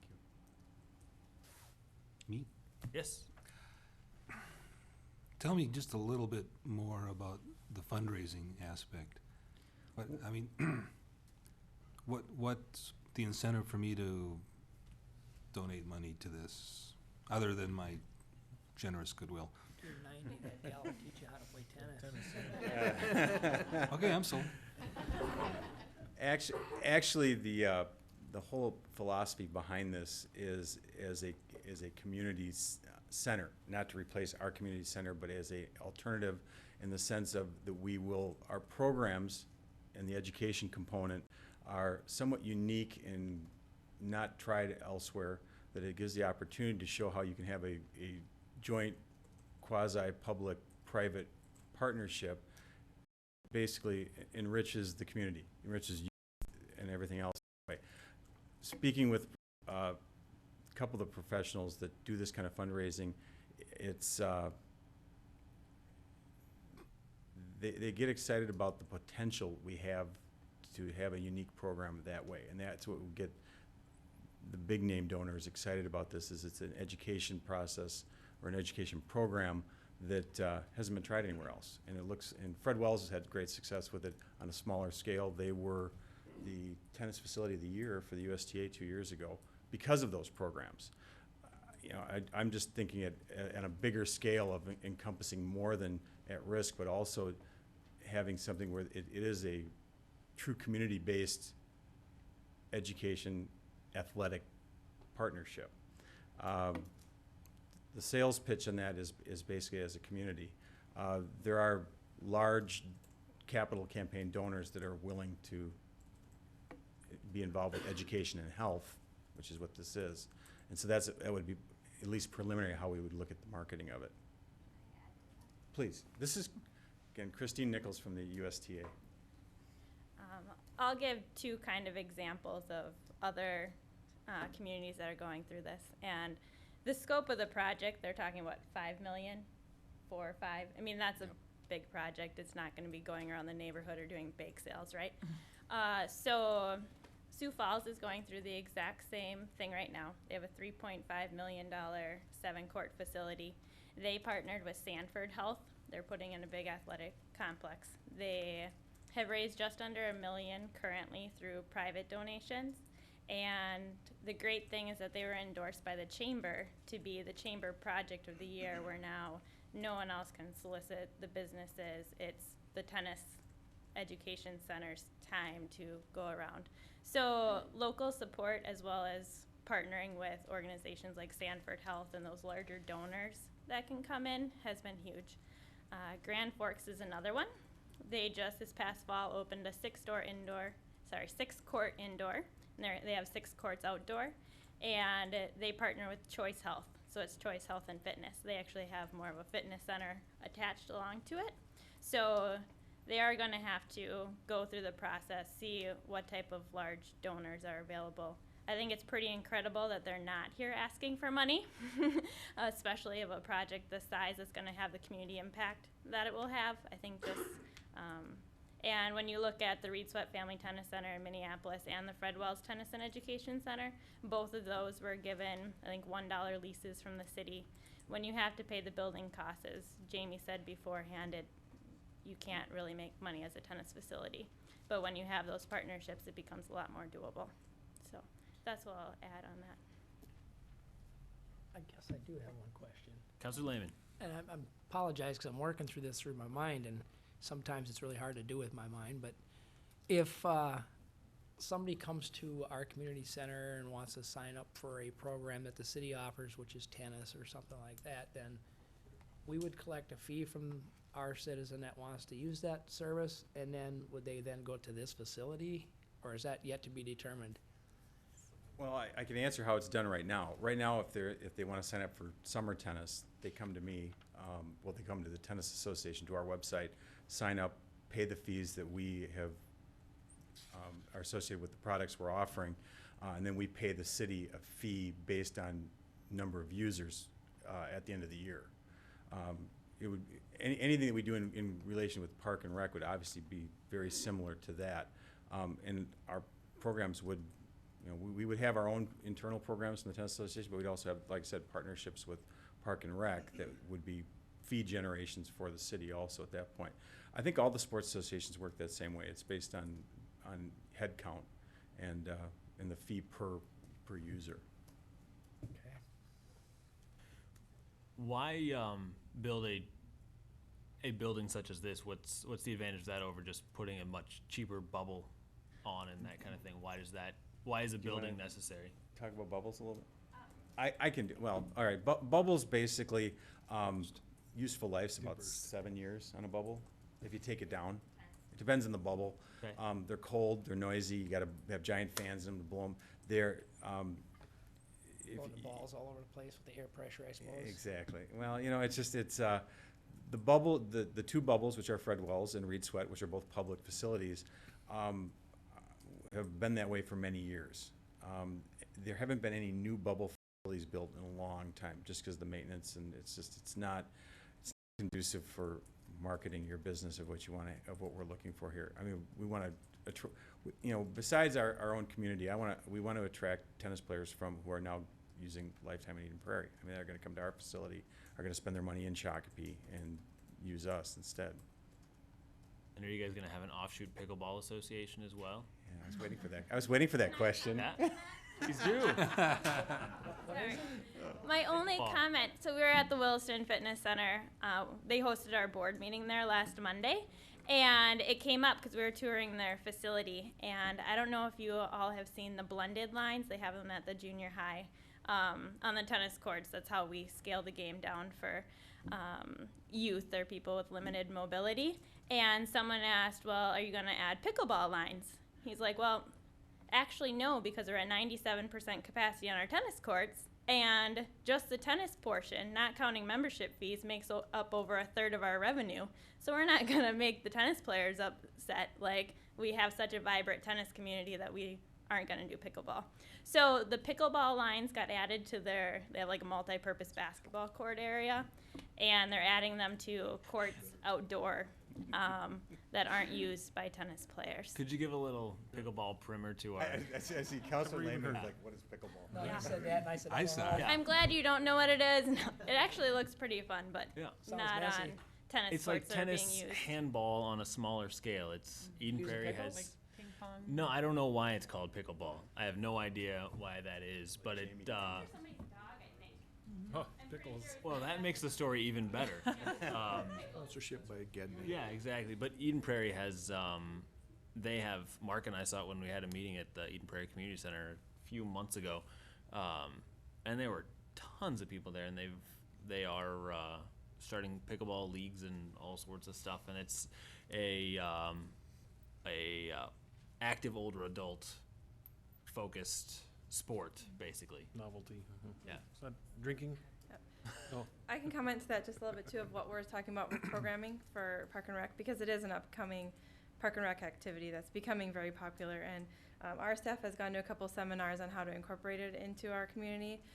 One thought that we have, because we asked Dave the same thing, but one thought that we have is we have a couple facilities, including Lions Park, which is one park that we don't typically use for even our summer tennis program much, and especially if we go down to 2 courts, it won't be used unless in an emergency. And those type of courts, the community courts, are ones that we do plan on possibly adding the pickleball lines to too, because it is a snowbird game for the most part. It can be year-round, but a lot of the snowbirds play it down in Arizona and then come back and want it here. So we do have some plans to add it to some of our current public outdoor facilities that aren't necessarily used for the tennis program.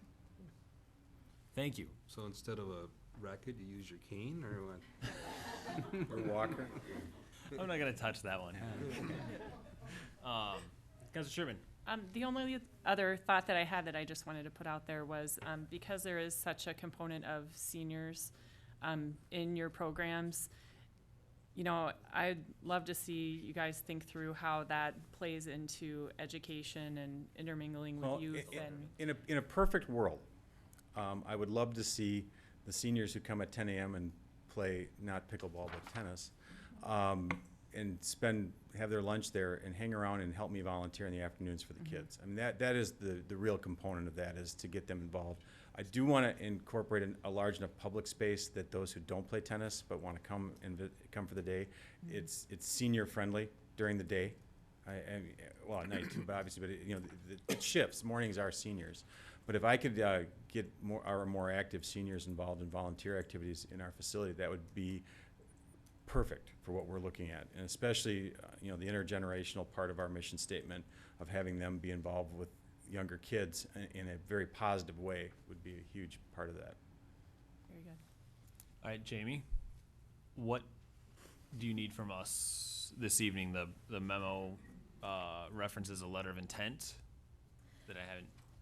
Yes, we are just asking for council's blessing to develop a letter of intent or motion, I guess, would it be.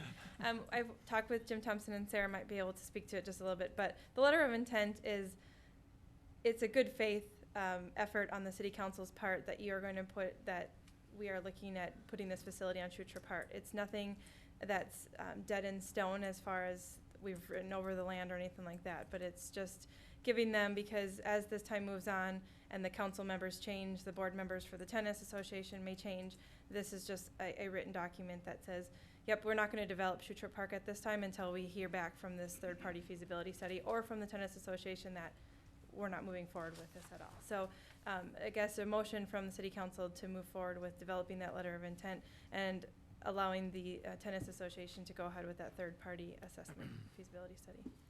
Councilor Whiting. I'll make a motion to endorse the concept of Schuster Park site as the location for the indoor tennis facility through a letter of intent until a third-party assessment and analysis is completed. Thank you, sir. Councilor Lehman. I'll second it with a friendly amendment to the motion maker, which would be the through a letter of intent until a third-party assessment and analysis is completed, which is no longer than, I think you said it would be 6 months that letter of, or that assessment and analysis would be? Yes. So we'd go, I don't know, Well, eight, 9 months? I'd say give us 9 months. In a year? Year? Till the end of the We're year. not gonna do anything with the property, Right. so I'll go Okay. a year. All right. A year? Okay. That gives you twice of what your timeline. Perfect. Thank you. So right. we're basically moving to continue not doing it, we're not doing it. Only making it in the letter of intent form. But it allows us to know you're not going to do anything for at least until we finish the next step. So. We're not gonna Exactly. spend any money on it if we don't. All right, so Councilor Whiting, you accept that Yes. amendment? Okay. Any further discussion? Seeing none, all those in favor? Aye. Anyone opposed? Passes unanimously, and I think. Thank you guys very have, much for your time. Seen from that, this is a great project from our perspective, so thank you very much for your work on it. We are gonna move the agenda around just a little bit. We're gonna skip down to 12F1, setting public hearing for Compass Data Centers request for tax abatement, and then skip back up to 12E2. So 12F1. Thank you, everyone. Thank you. Mr. McNeil. Thank you, Mr. Mayor. This is the consideration of the request of Compass Data Centers for economic assistance to develop a portion of a 25-acre parcel of land located in the Dean Lakes area. They're looking at 11.3 acres, which is shown here. These are the townhouses to the south and east. Lowe's is to the southwest, going that direction. For some background, data centers are a relatively new phenomenon. Basically, they have become very popular through cloud computing, when they are in fact centralized banks of computer servers that can serve many businesses, or a conglomeration of smaller ones put together. They generally look for locations which have large amounts of uninterruptible power. They're very electricity intensive. They can consume as much as a small city. We've been working with Compass for the past several months.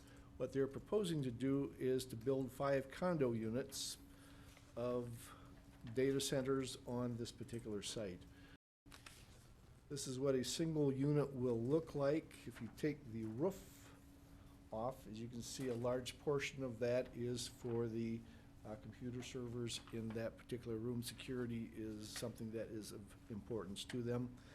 The western part of that particular site would have 3 of these condo units put together, and it would look similar to that rendering there. They indicate that there would be a minimum of 40 jobs created over the next 2 years. That may be as much as 60 or 70. We'll talk about those in just a little bit. I included their application with your packet of information. As shown, they've requested $2.1 million in financial assistance. They indicate that this is a result of their investment of $67 million in order for this to become a reality. That number actually may be a bit higher. They're talking perhaps $75 million. In exchange for that, they're asking for some financial considerations. First would be some fee waivers. As shown in your packet, they're talking about requesting $72,000 of trunk storm drainage charges, $275,000 of Dean Lake infrastructure assessments being waived, SAC credits of up to 50. The cash value on that is about $121,000, 50% property tax abatement for 10 years, and they're also looking for consideration from Shakopee Public Utilities, both in terms of installation and then rates. Staff has analyzed these and has been in contact with the company's representative. That's Mr. Ray Watson. He's here tonight and can certainly answer questions. He's not an employee of Compass, but works for them as they are his client. Regarding the fee waivers, our recommendation to staff is that neither the stormwater charges nor the infrastructure fees be waived on that. Basically what that is, a transfer of responsibility of who is to pay for that from one portion to another on this. There have been bonds sold on that. We just do not see that that's something that we can recommend. Encompass is accepting of that. Regarding the request for SPUC, we've talked with them. I understand that there may be some ability to look at rate issues on that, but generally speaking, their philosophy has always been we want to keep rates as low as we can for everyone, and that's the response that we've had on that. Basically, it leaves us with 2 things to discuss. First would be SAC credits. As you know, you have established a number of SAC credits which would be available for economic development purposes. We think that this is something for which we do have some flexibility, and our recommendation would be that we would offer SAC credits for as many as they would need, up to that 50. Anything that is not needed then would be returned to the city. The other thing would be tax abatement. We understand that data centers by state law do not qualify for TIF, so that's the reason that we're looking at abatement. Originally, as I indicated, their request was for 50% of a much larger figure, the $67 million. Because Minnesota only taxes the structure, it's actually going to be closer to $13 million. Based on that, we looked originally at what 100% abatement over 9 years would be. We talked about this with the EDAC at their meeting of March 7th. They looked at it and they wanted to express a recommendation to you that it is a project that they would like to see happen in Shakopee. However, they were not comfortable with 100%. As a result, we provided information to Springstead for a 50% abatement, and that is the information that is in your packet.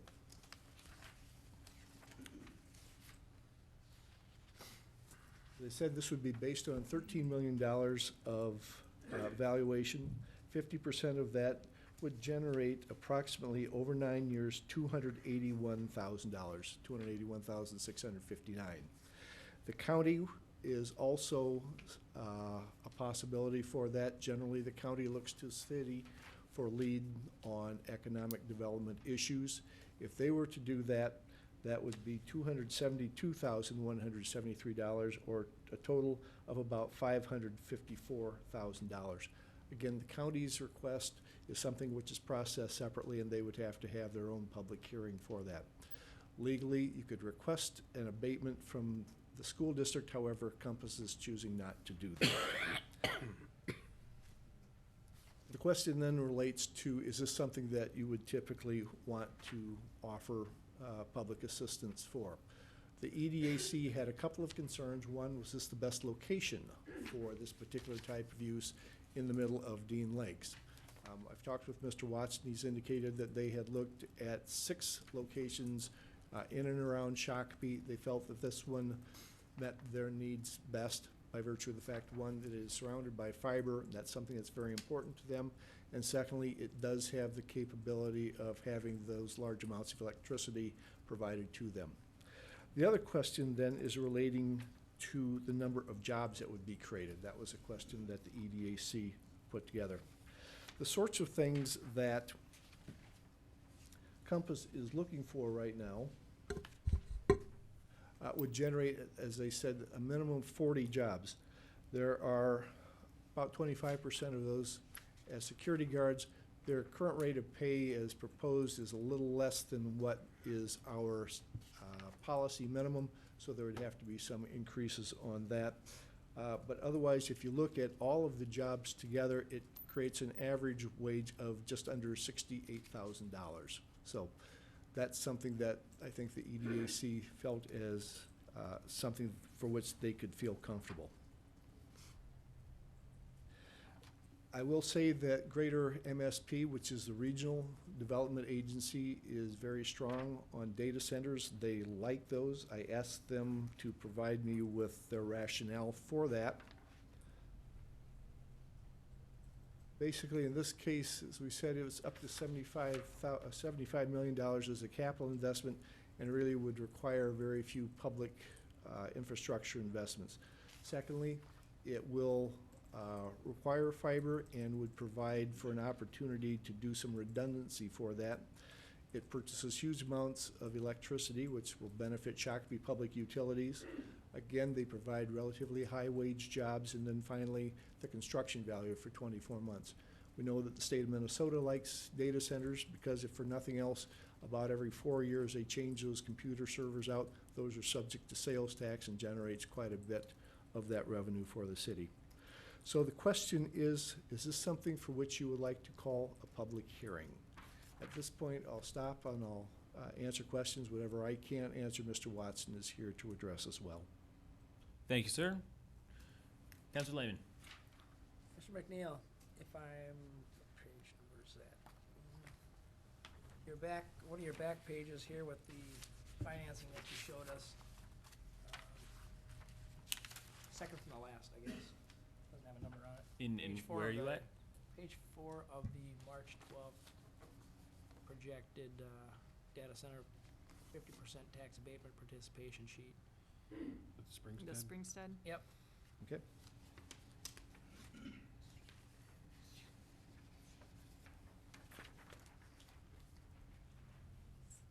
$281,659. That's 50% over 9 years. Correct. So the city will collect the other 50%? Correct. So in 9 years, the city will collect $281,000 in taxes. Correct. Okay. Now, if I go after 9 years, right? After 9 years, if the valuation has not changed, you would collect that plus the amount that had been abated back to Compass. Right, but during that 9 years, we would collect that amount, and that's the total amount for 9 years, not per year of the 9 years? I understand the question. Basically, the city would keep half of the property taxes which would be generated, which would be about $65,000 for year 2015. The other $65,348, half of the property tax collection would be rebated back to Compass. And what I'm saying is roughly 65 times 9 gets you to the 281 number. It should, yes. Okay? No. 65 times 9 divided by 2 gets you to the 281 number. Well, 65 is 50%. I'm sorry, that is right. 65 is the total. I don't have the sheet in front of me, but that's we correct. we will be over those 9 years. We will be collecting $560,000. 281 of that will be abated back to compass, Okay. and we'll be keeping 281 I'll of the rephrase. increment. The money that we're actually gonna put in our pocket and spend on something is 281. Over 9 years, correct. Okay. Page 9 of your information. Section 2, employment wages and benefit information. I'm looking at the bottom, item number 3 and 4, and it says estimated number of full-time Advantage employees, permanent employees, and there's 8. And then it says times 5 for a total of 40. So I would assume it's 8 per building. Correct. There would be 5 of these condo buildings, each employing a minimum of 8. Okay, and what's the phasing of the buildings? You want to address that, Ray?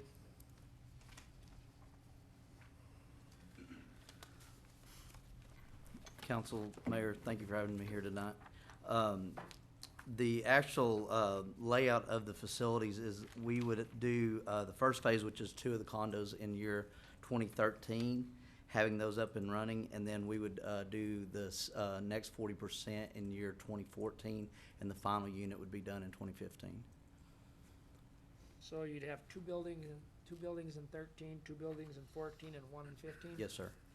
So in 13, we would have a total of 16 employees? Between 16, the numbers go between 8 and 12 per unit, so we would have between 16 and 24 employees for that first year. Okay, well, I've got 8 per unit. That's the minimum, yes, sir. Okay.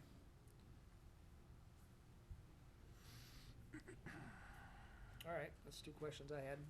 Thank you. Councilor Clay. This kind of business doesn't need highway exposure, doesn't need, I mean, there aren't customers driving up to it. No, sir, very, very minimal. Why do you want to spend so much money for this expensive land when any place you can put a warehouse would suffice? We actually looked at many sites here in the Shakopee area. That site is surrounded by data as well as redundant electrical, which makes it a very perfect site for what we're doing. Land is a one-time expense as associated with actual receiving data and actually having dual redundancy on electricity. Have you looked at what it would cost to bring the redundant electricity and the fiber optics just a short distance over to, I think we still have a ton of warehouse space that's sitting empty just 2-3 blocks from this site. It couldn't cost that much to bring those services. It was significantly more than what this site was actually put under contract for. So. What was significantly more? The cost to? Yes, sir. The cost to bring that electrical as well as data to a new site, as opposed to what we actually were able to do an LOI on this property for. Okay. Any other questions? I guess I just have a comment, Mayor. Yes, sir. I'm doing some math on page 7, and what we're really looking at with the connection fees, the assessments waived, the trunk fees waived, the SAC credits, $613 up front for 20 jobs, not including the abatement or the capital costs for our utilities to get the infrastructure there. It seems like a pretty steep price to pay for such few jobs when it's all up front. So, I mean, if I took 600,000 plus 50% of the assessment and multiplied it out by 20 jobs, it'd probably be cheaper just to pay the jobs yourself. It's not a lot of jobs, and it's not a lot of property tax base either. And there's more infrastructure that has to be put in from the utilities, so electrically. I don't think we're pretty looking much for already those there. fees, though.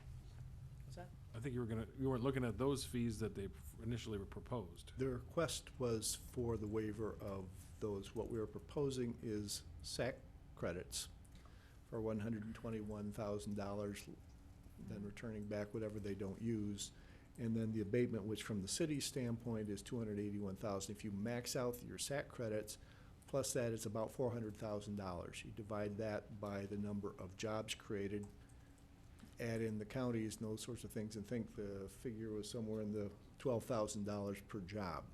Now, one of the things that your EDAC is going to be looking at in the next couple of months is what criteria should you have as far as the number of jobs created per X amount of public subsidy.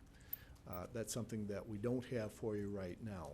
But if you look at something like in Emerson and what they're bringing in with hundreds of jobs, it could be very reasonable. It might be in the $1,200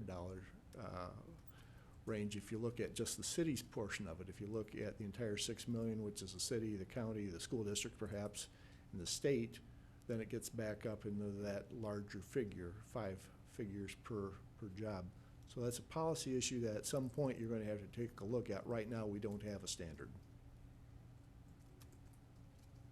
Councilor Lehman? Well, I was under the assumption on page 7 that utility connection fees of $142 are being asked to be waived.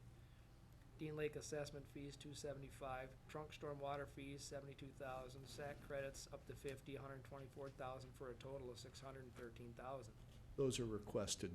Our recommendation is that you don't do those, Okay. except for the SAC credits. So you're all up to speed? What's that? You understand? Oh yeah. You're there? I'm adding all my notes here. Okay. Any other comments or questions? Councilor Sherman? I think the other consideration, just to kind of put it out there, is to think in terms of, yes, we need to look at each project individually, but also collectively. How does that number sort of average out, as we've had many projects come in front of us this year? And I think that, yes, this one doesn't have quite as many jobs, but there are some other intangible benefits, such as the continued development of Dean Lakes, and hopefully accelerating that, because it does make the property more attractive if you have others that are coming in and building there. So that could potentially attract other businesses coming in. And then, I mean, simply if you talk about Emerson in this project and you average out the number of jobs and the investment that we're making in terms of, you know, TIF or tax abatement or whatnot, you get to probably a number that's closer to being palatable. It's just a different type of business. So. And as well, Greater MSP indeed have both indicated that when the history of these types of projects moving in Minnesota has, when data centers come into a location, there's manufacturing and other things that follow right after that because of what Mr. McNeil said about the redundancy of data and electrical that are there. It opens those other spaces up more easily to more manufacturing, is a big reason why the state is very, very interested in getting this project done, and as well looking at helping. What's the state kicking in if there's such a hurry to get this done? The state, as far as I understand, Sales is tax on the equipment? They're considering. At this time, the state is not putting anything into the project. Just to reiterate what our commitment is, if Shakopee is chosen as the city that we put this facility in, then we are going to, at full build-out, put in $67 million investment into this community. We are also going to have a $3.9 million payroll at full build-out in this community. That being said, there will also be an electrical use where we will have 12.5 kVA transformers operating at this facility, which is significant electrical use, which is a benefit back to this community. So. Thank you, sir. Any further questions? Councilor Lehman? What exactly is it that your buildings and company does? What do I do personally? What does the Compass? The Compass represents different users of data. They do. These are called condo units for data server systems, and what they do is they go out, and smaller companies that are in need of a data space, they will go in and do that data space for them. They either lease that space to them, operate that space for them, or they sell the individual condo to that company. So like an example would be I don't know, LifeLock or one of them companies where they Yes, sir. hold all this information somewhere, they would hold it with maybe That's, your that's company? correct, yes, sir. All right. The place where our agendas are stored.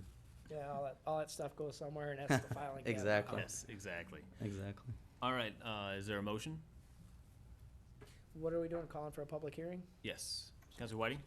I'll move a resolution number 7285, a resolution calling for a public hearing on property tax abatement for certain property in city of Shakopee, Minnesota, and granting certain business subsidies to Compass Data Centers LLC or any of its affiliates. Is that the motion I'm looking for? That is. Okay. Do we have a second? Or 26, I'll 72, second. 85. Second by Councilor Sherman. Any further discussion? Councilor Lehman? The recommendation was not the waiving of fees, just the tax abatement. No. And you're This is holding a just public public hearing even on that This is portion. just a public hearing. So all you're doing right now is setting the public hearing. I would also say that this would be recommended for April 9th, which would be advertised. You had an earlier action this evening, which will have another group of people here. If I could suggest that perhaps we do this at 7 o'clock, and we could let the other folks know that perhaps 7:30 would be the appropriate time to have the HPAC discussion. Perfect. We're still in discussion. Right, any other questions? Is Councilor 30 minutes adequate for a public hearing and discussion? I don't know that I'd want to put it any longer than that. Certainly, we can get started as soon as we're done with the other, but I don't want to advertise for 8 o'clock, and if for some reason you're done, then you've got Got it, unproductive time. I appreciate that. got it. Any other discussion? Seeing none, all those in favor? Aye. Aye. Anyone opposed? Passes unanimously. I'd like to thank you for being here this evening. If any of you have any questions, I can stay. If not, I'm gonna leave. I've got to be in Ames, Iowa at 9 o'clock tomorrow morning. Do you have a Okay. card or Mr. something that we Watson? can I do have a contact Thank you, you Mr. with? Watson. Yes, sir. All right, we're gonna hop back up to 12E2, text amendment to the City Shakopee City Code, Section 11.60, Subdivision 9, regarding tree management regulations. Drive careful. Watch the deer. Watch for deer, watch for deer. Thank you. Thank you, sir. Good meeting you in person.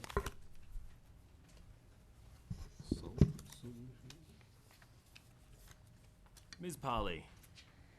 Thank you, Mr. Mayor and members of council. I'm here tonight to present to you some revisions to our tree management, our city code, chapter 11, section 11.60, section 9, or subdivision 9, which is our tree management regulations. This is an item that has gone to our EAC and was recommended to the Planning Commission, did go to the Planning Commission on March 7th and had a public hearing, and is now being recommended to you as the council. Because it is a zoning code ordinance, it needed to go through the entire process of the Planning Commission as well as the EAC and City Council. But to give you a little background, this was brought about this last year. The city had 3 large areas in the city that were wooded and set for development per the comp plan, or per the guided uses of those properties that were significant trees were removed from those sites. At our current ordinance that we have in place is only triggered by the development of that property, which we'll go through the ordinance, but in the very first paragraph, the red is the new language that we are proposing to add. But as you see with the black lettering, the following requirements and standards only apply with any development in which a preliminary plat, minor subdivision, building permit, conditional use permit, variance, fence permit, or grading permit is required. So if a permit was not required to just remove trees, and currently is not with our current ordinance. So one of the properties that was done in September was a property that did have a final plat with that property. So there was a tree management plan in place for that area, and they did have a replacement requirement when the land was developed. The developer forgone their, or I guess got rid of their final plat and revoked it from the city, and then said they were going to farm the property. So the property was clear cut. There was a little over 700 trees on the site. As you can see right now, if you still go down 4th Avenue, the trees are still piled there. So it currently is not farmed. We will see if it gets farmed here in the spring. But there was nothing the city could do. Right now, there is no, when a development comes into that site, there is no replacement plan that's required per the tree management ordinance. The only thing that's required is our landscaping portion of the city code that does take into effect the square footage of the size of the building that's being put there does require so many units of planting. Those are not all trees. They do allow shrubs and that sort of thing. So it's based on that. There will be a requirement there, but nothing with the trees. And I think they had 243 trees or so that were required to be replaced had they continued with their final plat.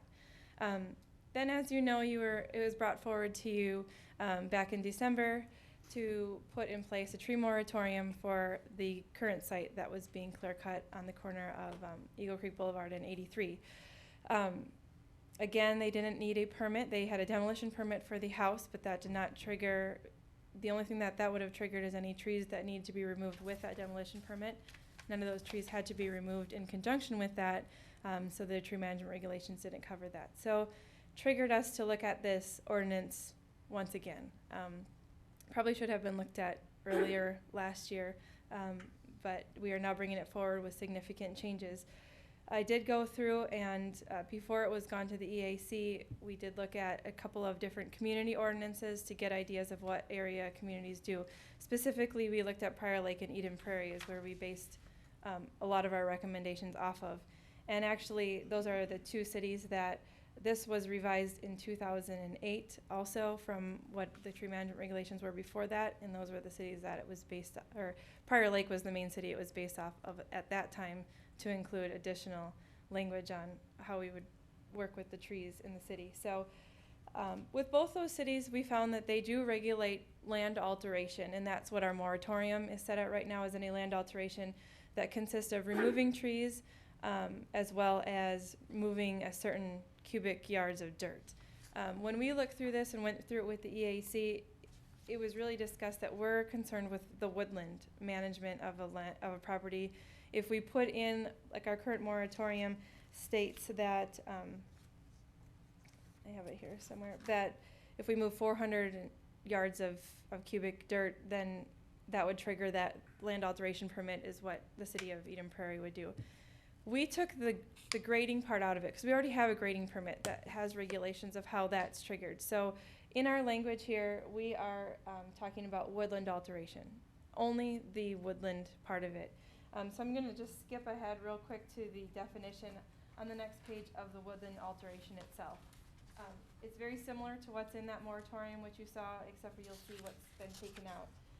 But the definition that we're proposing for woodland alteration is any private or public infrastructure and utility installation, building construction, excavation, grading, clearing, filling, or other earth change on any parcel of land or adjacent parcels of land in common ownership greater than 2 1/2 acres, and I'll explain that in just a second.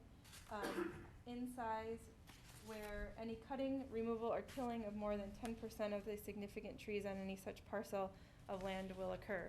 So as you can see, we took out the 450 square feet of ground to not confuse people about the grading versus the tree removal.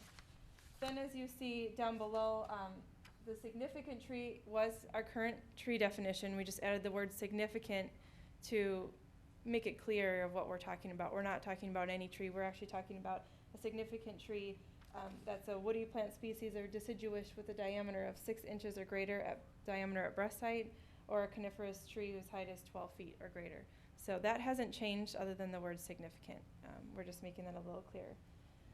Then what we're adding is a woodland alteration permit, and it's to allow the woodland alteration to take place. So any person that has a parcel of over 2 1/2 acres that's going to remove 10% or more of the trees would require this permit to take place.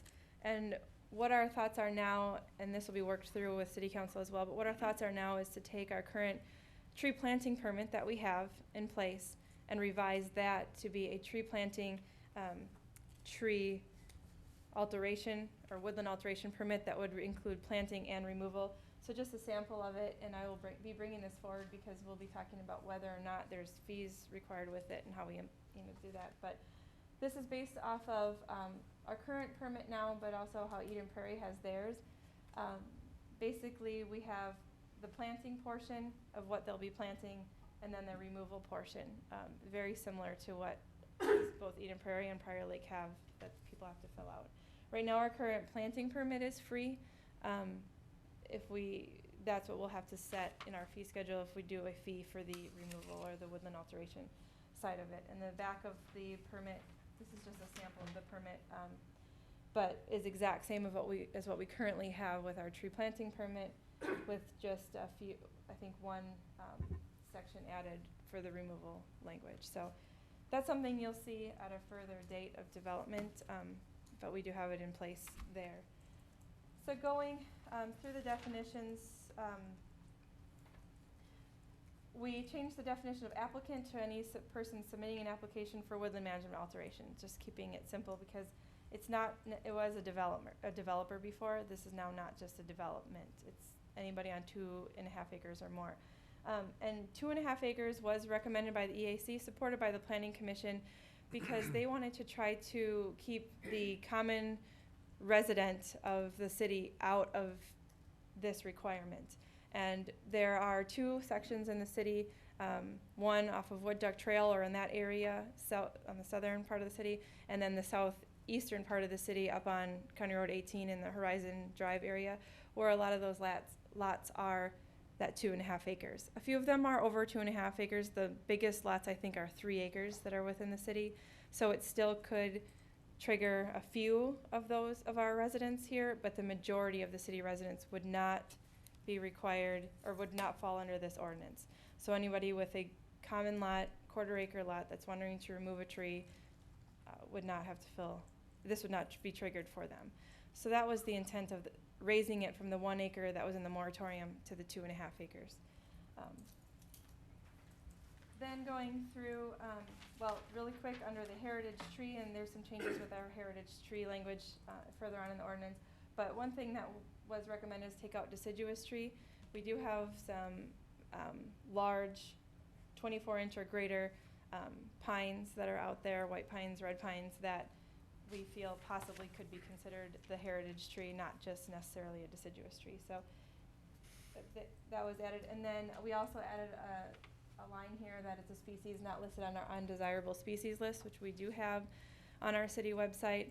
And that would be, if it's a 24-inch ash tree, for example, that's a species on our undesirable species list. That's not going to be considered a heritage tree because of the potential of the emerald ash borer and the disease that comes with it. So we will be updating that undesirable species list. Some cities put their list right in their ordinance. I think that we need to keep it referenced to that so we can continue to update that with the continually changes in disease and insects that are affecting our woodlands. Then going down to the bottom, we did add some exemptions, which basically just clarifies that if you're less than 2.5 acres, this doesn't apply to you. If you're removing less than 10% of your trees on your property, this doesn't apply to you. And if there's some small projects, if it's an emergency and it needs to be taken care of, then this would not apply.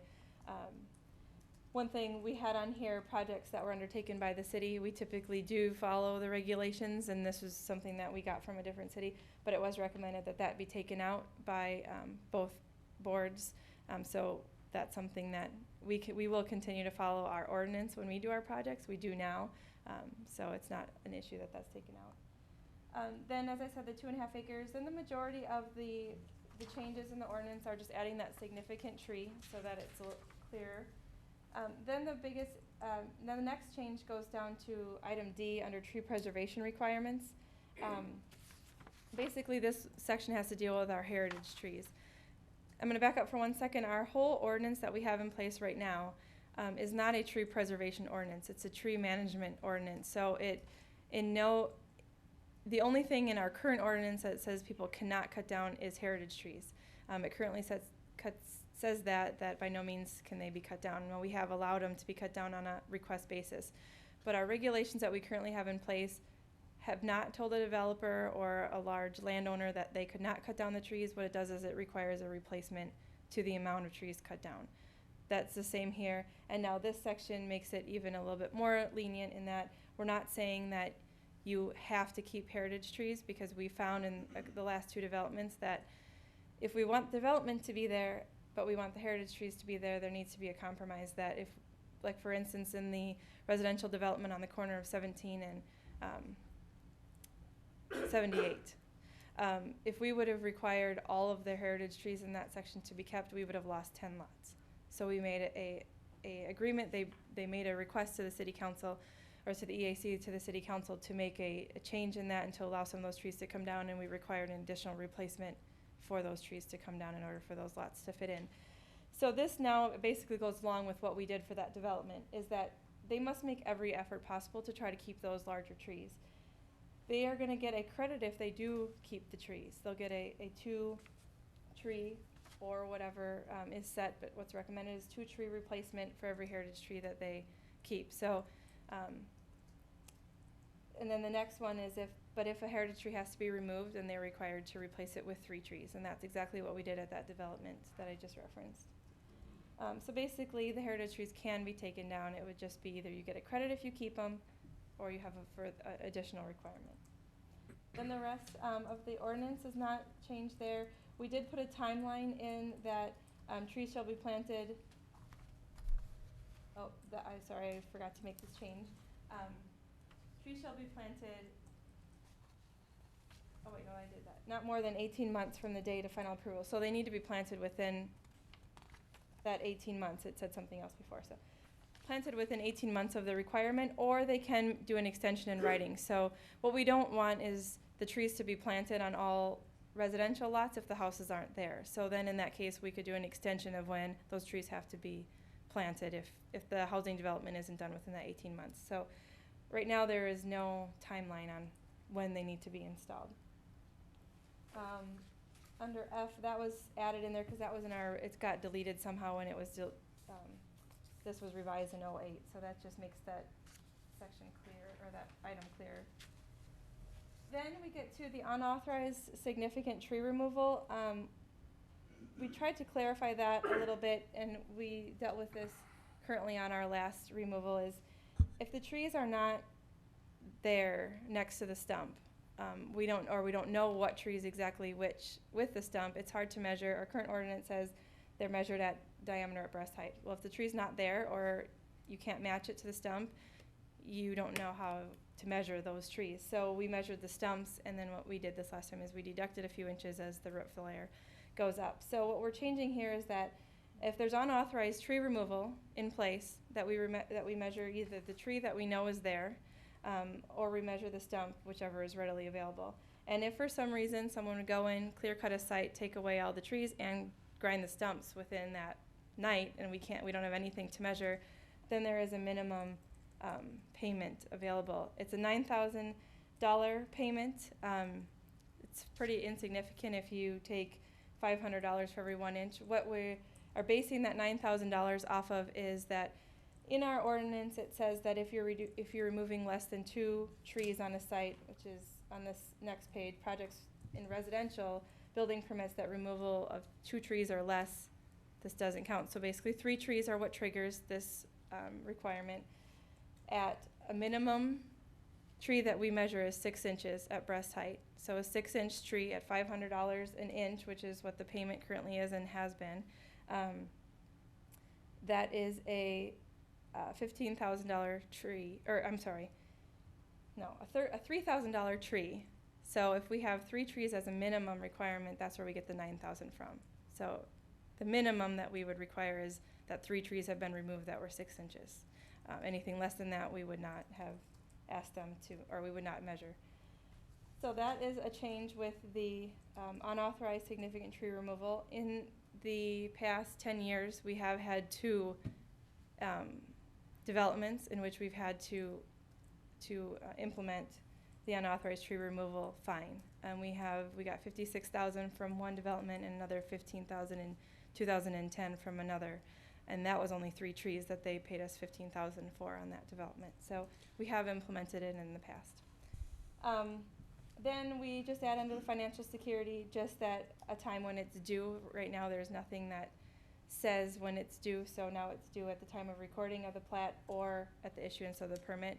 And the financial security basically pays the 150% is something that we have kept if they have to replace 100 trees we do it at the market rate of the tree. Right now, it's $350 a tree. We take that times 100 trees, times 150%. If the developer were to walk away or not fulfill their commitment to keep those trees growing through 2 growing seasons, then the city can draw on that either cash letter of credit or escrow that they have submitted to the city to replace those trees at their full cost, plus the staff time it takes to plant them, is what the 150 covers. And that's not a change, it's just we're adding the timeline in here.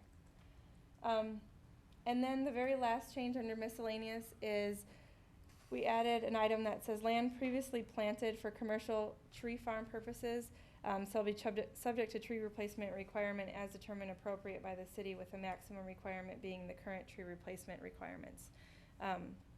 We currently have at least 2 properties in the city that this could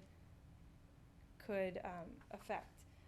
One is a current property that is set to be developed. We did get a estimate tree inventory from that property. They have over 5,000 trees on that site. So that's a site where we have to work with the landowner. If we want to develop it as in a commercial area, per the requirements they'd have to replace over 3,000 trees. That really is not realistic. So that site is unique in that it's not a natural forest. The other one is a current nursery that we have on the south side of town, that if they were ever just to leave the trees go, not be a nursery anymore, the development of that site could eventually fall under this as well. So it's not just one site, but possibly 2. Those are the changes and the recommendations being brought forward to City Council tonight from the EAC and the Planning Commission. I'll answer any questions. Questions? Councilor Lehman. Couple questions. The current tree management regulations are triggered by any development on a parcel of land containing a tree and for which a preliminary plat, minor subdivision, building permit, conditional use permit, variance, fence permit, or grading permit is required. That pretty much covers every property in the city. So if I take out a building permit, I have to go through this mess?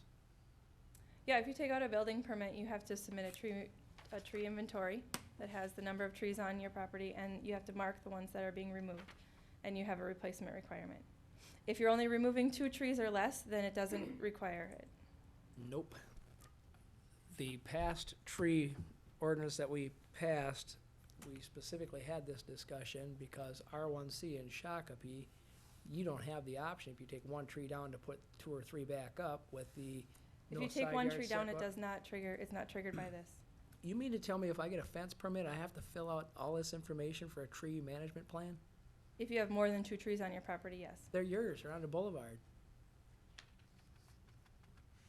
I don't know, what are you saying? If you're putting a fence in the boulevard, it's probably not gonna be. First of all, you No. gotta have a lot that's 2.5 acres or larger. Well, to Doesn't be say that. triggered. Not currently. Currently, it's a development, which has any of these permits that come in. Is So if there you take a any- fence permit out and you're going to remove more than 2 trees on your property, yes, this triggers this. If I came here tomorrow, well, not tomorrow, but to put a fence in my yard, I'm in Old Shakopee. I'm not gonna take any trees down, putting this fence up. But because I take a permit out, I have to submit a tree management plan. Well, what you have to submit, what we require for a residential building permit, and that's in here, is you have to do a picture of your lot. So usually they give us the dedicated survey that they have, and on there you draw in where your trees are, and then you either cross them out or you say that no trees are going to be removed, and that's all you have to submit. And that's a requirement in our ordinance. So That's a currently tree not- management plan. That's currently not a requirement. Yes, it is. No, because when we first started this process, R1C zoning was specifically not included because it was impossible for me to meet the replacement guidelines that the Okay, city had that on the may be it, but that's not what we're discussing tonight. But We're we are, discussing because this is, ordinance. this is over top of everything, so it would supersede what's currently on the book. This is 2.5 acres and larger, so Well, I let's just stick asked to her if I that. did it on my lot, she said yes, I'd have to Well, do this. our current ordinance, it does not, in this, you have the current ordinance in front of you. It's all in the black lettering. So in no place in our current ordinance does it eliminate any section of the city. It just says if you're removing 2 trees or less on a residential lot, which is in the very last page, Number 2, projects including or involving a residential building permit that require the removal of 2 or fewer trees are exempt from the requirements of this section. So if you're removing more than 2 trees, then you have to provide us that plan to show us that you're removing those 3 trees. If I tell you they're my trees, I planted them, I don't want them no more, too bad, get off my property, then what? You have to plant a tree, or you provide us a financial Or are security. you gonna put me in jail or what? It's my property, my trees, I planted them, now I don't want them anymore, and I'm. That would come to you as a city council as staff, for us to tell you that we need to assess this person for a tree or whatever. It's a current ordinance, it's something that's been in place for a number of years. We're not This is changing that ridiculous. aspect. Government, Lehman, get out of we my are- life, man. I'm not sure what you're doing right now, but we are working on improving the ordinance to make it 2.5 acres and larger. So that is the way it currently Then is. We're somebody talking about switching it. So let's stick with what Then we're switching somebody it should to. be saying, no, this does not apply. Well, To your Mr. home- Mayor, the 2.5 acres would be for the woodland alteration permit. Okay? The development aspect of if a grading permit, fence permit, or anything was still taken out, So it that- would still, that would not change from what our current regulations are. Thank you. Okay. Which is so ridiculous. You are. I don't think it's ridiculous, but that is Good luck with that. your choice. Councilor Whiting. Under item C3 on the tree preservation requirements, the replacement trees, for every heritage tree saved, the applicant will receive credit for 2 replacement trees. Now, in my mind, if they can manage to save a tree, because when they're developing a property, it's so difficult to save any trees. I think, let's put a value, I think you said $350 per tree, let's just use that number. 2 trees is $700. Well, if they can, I'm almost thinking we should raise that to give them credit for more trees to make it, they can start reaching some real dollars, so they can really take the time to say, hey, if I save this tree, it's actual money, so it'd be a good thing to do. So to provide more of an incentive, I'd like to see that section of the replacement trees be more for the credit that they're giving. Okay. And I'd even go as much as double that to 4 replacement trees, or even higher. If anybody has any other thoughts to that. The other thing, I know I did watch the EAC, and their discussion was surrounded by the property size. That 2.5 acres is what they came up with, and that's to eliminate a lot of the residential dealings with this. And I know when I did a building addition, I did have to put a little circle where the trees were in my property, and it wasn't a big deal, the tree's right about here, and you put it on your plat. I did, yeah. Did you replace them? No, because there was no room, so, but, I didn't take that many down, so, He's in violation of your city ordinance. yeah, not anymore, right, they're gone. Depends when it was done. So, and in that lot, and that is an older lot, it had way too many trees, the grass wouldn't even grow in the backyard, so I understand what you're talking Overhead about. power utilities, Yep. underground phone going the opposite direction, it's just kinda scattered on the property. Hard to easements put a on both tree in there. sides. You're kinda limited in Old Shakopee. This is not realistic for Old Shakopee. Councilor Clay. The city ordinance, so you can change it. How hard would it be to have that, excuse me, how hard would it be to have that 2.5 acre size cover the entire city, regardless of whether it's a development or not? Instead of as a lot that's 2.5 acres in size or less, it doesn't apply. I'm not sure what, How we had, it does cover the whole city, so I'm not sure what your question is. well, now I'm confused because you said that if it was in a development, then that 2.5 acre thing did not apply. So because, No. The permit. This ordinance is changing that the tree alteration, just for the tree alteration permit, it has to be 2.5 acres. But the development section that triggered it before, where people have to give a preliminary plat, CUP, building permit, all those, would still trigger it. So this is adding another item that would trigger it that wouldn't require one of those permits currently. So like, for instance, the lots, the properties that just clear cut their property, they did that, they were over 2.5 acres, but they did not require any type of a permit because they weren't applying for any application to build anything or develop anything or anything like that. So now with this new ordinance, because it's over 2.5 acres, that would trigger this ordinance. So, with this new ordinance, how does it affect any parcel that's 2.5 acres or smaller in size? It doesn't, unless they pull out a permit. That's currently required, a building permit, fence permit. It doesn't change the existing ordinance. No, it is does what not you're change the saying. existing ordinance. And the existing ordinance was, Can we change it so that regardless of whether they pull out a building permit or not, if it's smaller than 2.5 acres, it doesn't apply?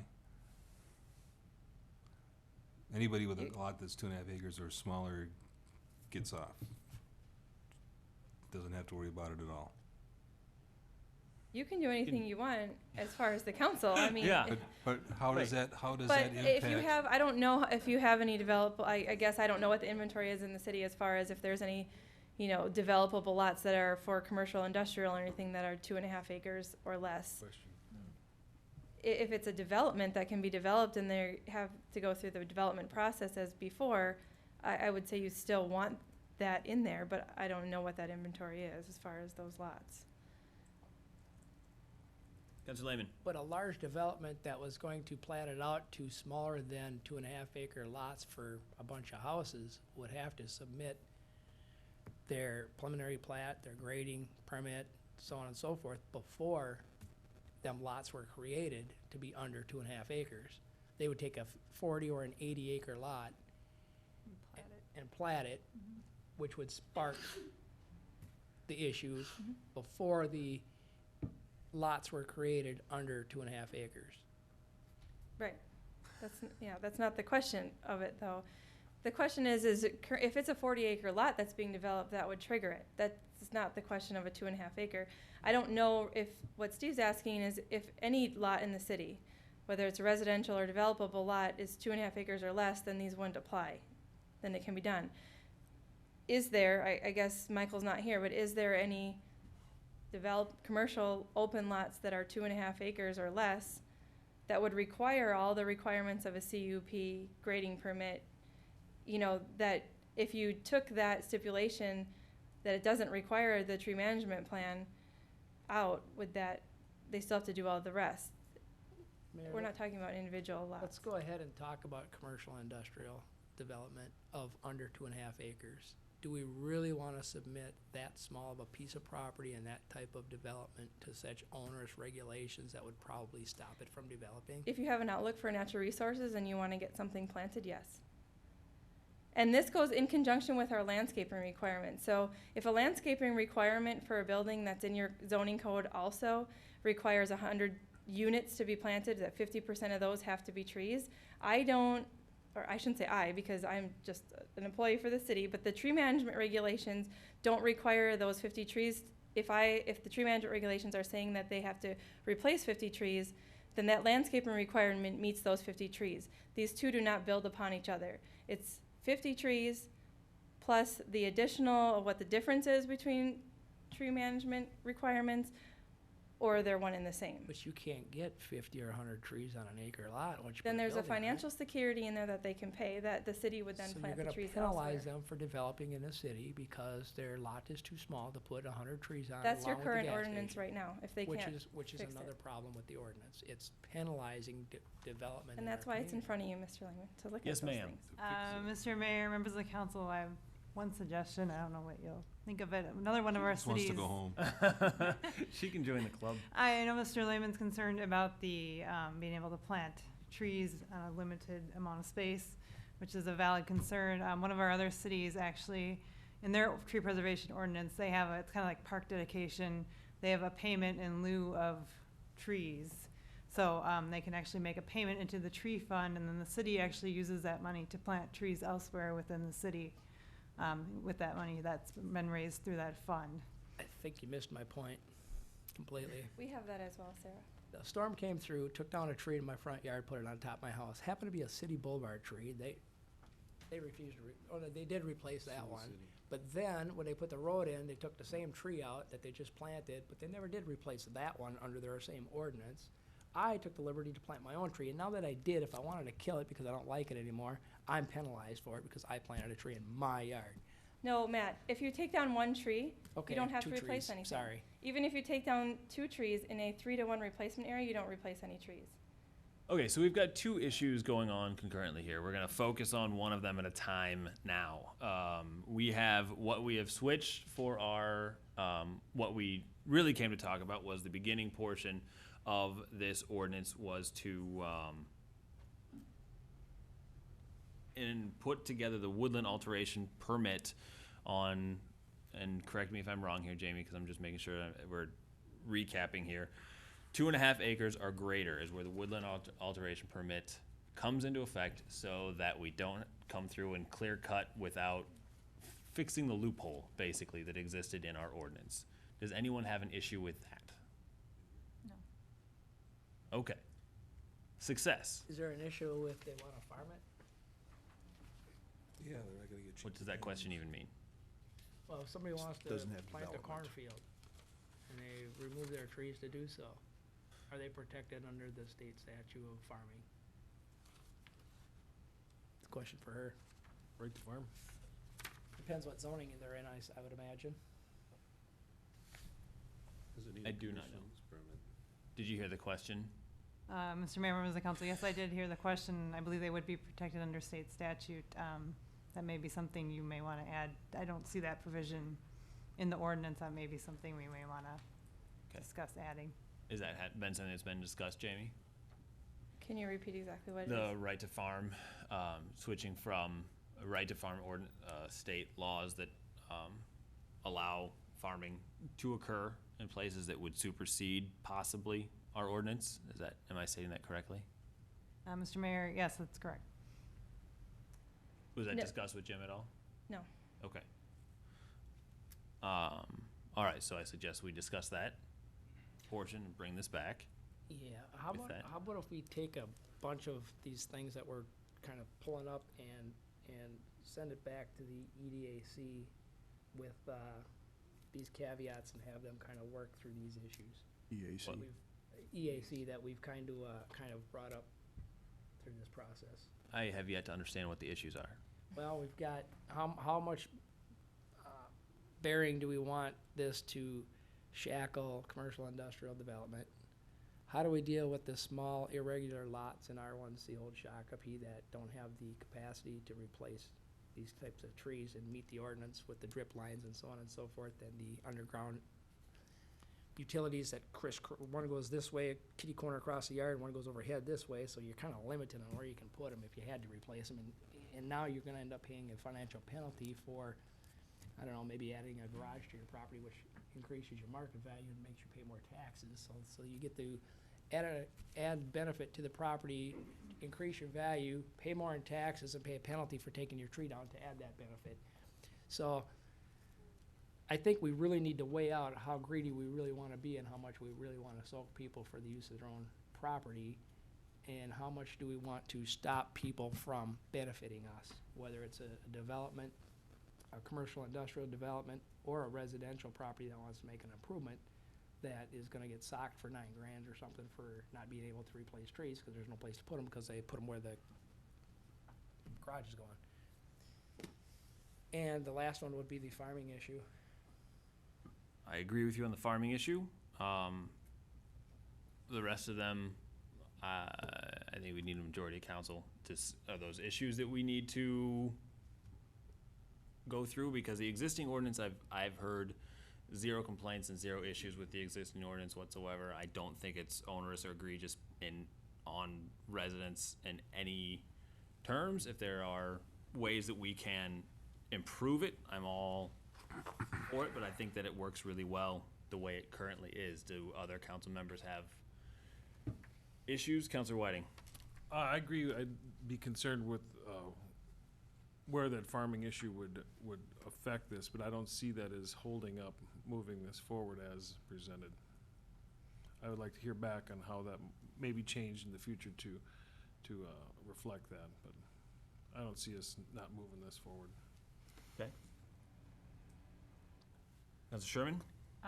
It's hard for me to make an assessment when I don't know if, have there been complaints? No. Is there an appeals process? Are there issues with Salto doesn't the count, current he's always complaining. The only complaints that we have gotten is if developments come in and then the escrow that they have to provide to the city, because it can be a substantial escrow, and we hold it for 2 years, and then if they've maintained the trees through 2 years and they're healthy, they get the entire amount back. But it's putting forward that, we haven't heard any complaints from permits or anything like that as far as replacement, because in most cases, in the majority of the city, we have a 3-to-1 or a 4-to-1 replacement, so you have to remove more than 3 or 4 trees in order to even have to replace one back. So most people don't have to replace a tree because they haven't removed enough. So it's not a 1-for-1 replacement in any area of the city, except for in the high-quality woodlands, which is built on a bluff. Mr. Soltau, oh, I'm sorry. So I guess, I mean, I understand why this is in place in an effort to preserve trees. And certainly that conservation has been an effort in our country for about 100 years now. I think that people's maybe mentality has shifted around the conservation of trees as well, where people are much more responsible just on their own in terms of assessing and looking at trees. So I mean, I do tend to agree with Mr. Lehman that it is pretty restrictive. And I just recently read from I believe a pretty legitimate organization of agriculture, and that we have more trees now in this country than we did 100 years ago based on those efforts. So I don't know, I just think that there could be merit in looking at it and seeing what is appropriate in terms of residents and smaller lots. But Councilor Sherman, can I just clarify one thing in what I said before, is this ordinance is not a tree preservation ordinance in any means. We do not in any of this ordinance say that you cannot cut down a tree. Right. So we allow all the trees, if a developer comes in and wants to clear cut their property, we allow them to do that. And we haven't said no, except for the heritage tree issue, which is more lenient now in here and still says they can take down that tree. We just require a replacement to that. And in the majority of the areas, if they cut down 3 trees, they only have to replace 1. No matter what size those trees were, if those were 30-inch oak trees, they have to replace it with 1 2-inch bald and burlap tree. And that's what the city is asking for. So we're not by any means having a preservation ordinance. This is a replacement. I'm just saying from a residential small lot perspective that there could be, it could be looked at in terms of how restrictive that is in order to replace, even take down 3 trees and replace it with 1. Right. I mean, the smaller the lot in the instances that Mr. Lehman had brought up in terms of underground telephone and overhead power. And if they things honestly like can't that. be put in, I think those cities worked with them before. I haven't looked at many permits lately for building or fence permits in which we haven't been able to do it, or they even required a replacement. Most of the people don't have that many trees that need to get taken down.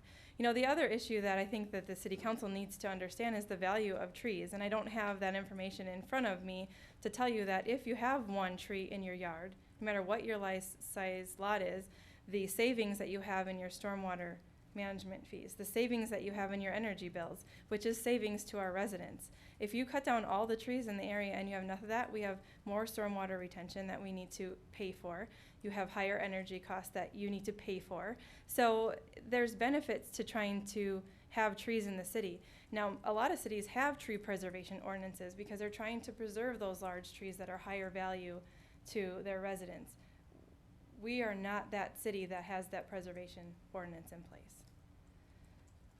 So it's a replacement ordinance because we don't want all of our trees to be clear cut in the city and then watch our costs to our residents increase. Perfect. Mr. Mayor, I sense from this discussion that you've got some questions that you need to have researched for the EAC and come back. The ones that I have here would be, how do you deal with the right to farm issues? How do you deal with the impact on commercial industrial lots of less than 2.5 acres in size? What will the impact be on smaller lots for commercial industrial and old Shakopee? And then finally looking at the tree replacement ratio that Councilor Whiting brought up. Are there any other issues that you'd have? Does that summarize it? R1C, Old Shakopee. R1C. Right, and that's for commercial industrial, or are you talking about all of? Residential. No, All of it, Okay, which was in the original ordinance that was hammered out with Kathy Gerlach years ago. all right. What's that? Based on that, we can bring that back. Wonderful. Does the right to farm need to be addressed in here? Mr. Mayor, members of the council, I would think you would probably want to exempt agriculture activities in some way. We would have to work on the wording with that and make sure everything's consistent with the statute. But I did note that when she had brought it up at the beginning, that, you know, if somebody had clear cut and they said they were going to be farming, I thought that might be an issue that we might need to address since, you know, they do have that right to farm. Perfect. Councilor Lehman. Mayor, do we, with that being said, if somebody does clear cut a lot and says they're gonna farm and doesn't, at that point, does the city have recourse? Mr. Mayor, members of the council, I think that's why we need to work on the wording of what the exemption would be for agriculture to make sure that that is not something that happens. All right, everyone comfortable with that? Do you need any further clarification? I think if we have those 4 items, we will research and bring back. Perfect. Thank you. Thank you, Ms. Polly. Do you need anything else from us? Nope. Okay.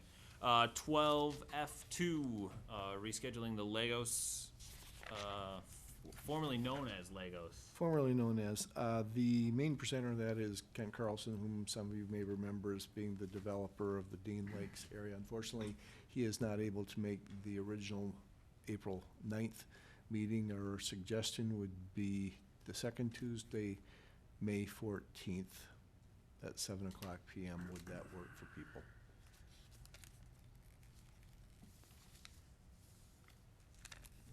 It does not work for me. Okay. I'm easy. Or would that It would work for me, but I guess I'm open at this point. I'm open. Do you have another date that you'd want to do? Can we have it on a 21st? Council night? It's a 2-hour meeting for that alone. Okay. Yeah, then do it on the 14th, and I'll try and rearrange things. What is everyone? You good, Pamela? Mm-hmm. I'm good. You For good? Also, now. 2 On dates what? that he was not 14th. available. Of 15th. Sometimes I don't have First. control, but Yeah. Okay. right now. Jay, Right. 14th May? that'll work. 7 PM start? Yep. Yep. Thank you. All right. Item number 13, council member reports. Councilor Sherman? No report this evening. Councilor Lehman? 169 Corridor Coalition, one of the things that came up was they're gonna refocus after the governor's transit tax initiative. They're discussing where they wanna focus. Do they wanna focus more on lobbying, more on advocacy, how much administrative side, trying to get more members involved and gathering information out and stuff. And I asked a question, I guess I'd like to hear from this body on what they think, as Shakopee's representative to that group, they should be focusing more on. From the advocacy side is really going out and trying to get other cities to become members that are along 169 between, just north of 494 and down to Mankato. The lobbying side is more of, actually having somebody on staff that can keep all the members apprised of legislation as it's so fluid and moving, not just now, but in the future, I would imagine, too. And then administration, updating the website, trying to keep a lot of this fluid information out there so all the members can get to it in a fast basis. And somebody that can do both of these functions. So I'm curious to get what everybody's thoughts are. I guess part of that discussion was we've got a lot of membership on the advocacy on the corridor. But if some of the dollars don't come back to the corridor, then you really don't need as much advocacy on the corridor because you're not gonna have. Do you want to make that an agenda item? No, Or I'm one just of kinda our- fill you guys Well, because I out. really don't know what 169 Coalition actually does a whole lot, so I don't think that would be a bad thing. You know, they're a lot. Collates, advocates. They advocate and lobby for, needed improvements between 494 and Mankato on 169. Obviously, there's a need for a good transit system on that road. There's a lot of statistics that go along with that. 42% of the jobs in Minnesota are within 10 miles of 169. A whole load of transportation and commerce happens on 169. There's trucks from the south coming up with grain and so on and so forth to the elevators and stuff like this. What I'm trying to say is it's 10:30 and we're not going to get you a good answer tonight. Well, obviously, We they can don't bring need a it whole lot back of to administration. like- They want to handle that in-house, save some money, good idea. Probably gonna lean heavier on the lobbying side and a little bit of advocacy. That's where I'm leaning, if everybody's good with that. Councilor Clay.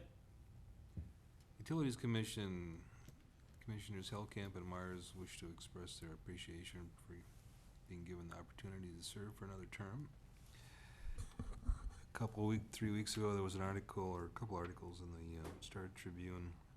One was about privately owned fire hydrants that were having troubles because nobody knew they were privately owned and no one was maintaining them, so the fire department went up to hook their hose up and find out that the hydrant didn't work. We do have just over 300 private hydrants in Shakopee, but if they're on our water system, they are being inspected on a regular basis, so that shouldn't be an issue here. Also, a few weeks back, there was an article in the Star Tribune about groundwater availability, groundwater levels, and theorizing certain drawdowns on them. And they showed a couple, 3 maps of the Twin Cities area with some highlighted areas in the northeastern portion of the Shakopee city limits that made it appear as though there was a problem, but they were working with some sort of models that we weren't quite sure how they came up with those predictions. But we have been checking all of our, what they call static water levels. Where's the level of the water in each well. Just check it at the beginning of the year before the major pumping season, and then later. And basically, we've been having very stable static well heights, it's called, for the past 13 years. So, our actual measurements are saying there's not a problem. So don't worry. Yeah. That's it. Thank you, sir. Councilor Whiting. On March 7th, I attended the joint EDAC Planning Commission meeting. The discussion was on the continued process for revising the sign ordinance. The group identified the corridor overlay districts as their main focus to begin with. That's different corridors for different sign uses.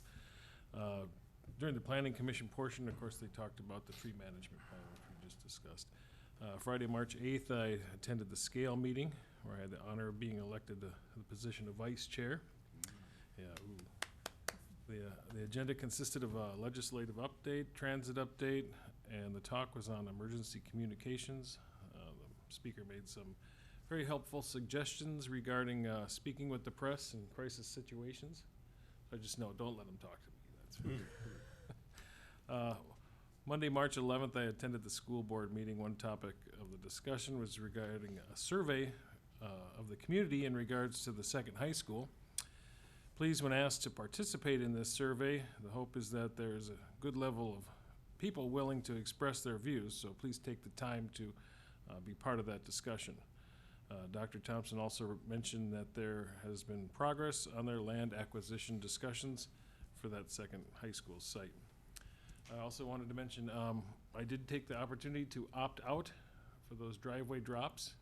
And I noticed it was on the city website and now has fallen off, so if, maybe we can, We will keep that up there. We've been doing other notification sure. opportunities as we can. But it's not it will hard to opt out. issue. So, Did it work? so far, so good. So, yeah. If you're interested on opting out of having that newspaper dropped in your yard, or if you have a neighbor that may need some help doing that, maybe you can help them opt out of that. So that's all I have. Thank you, sir. All right, I have nothing to report tonight. We'll move on to 14A, closed session to discuss real estate transaction. Entertain a motion to go into closed session. So moved. Uh-oh. Oh. Mr. Mayor, members of the council, I'd just like to point out we're closing the session pursuant to 13D.05 of Minnesota statutes. And then you should also identify the address of the property that you're going to be discussing. Second and Scott. Thank you for that. Is that good enough? Okay, so motion by Counselor Clay, seconded by Second. Counselor Sherman. Do we have any discussion? Seeing none, all those in favor? Aye. Anyone opposed? We pass unanimously, and we can go into closed session.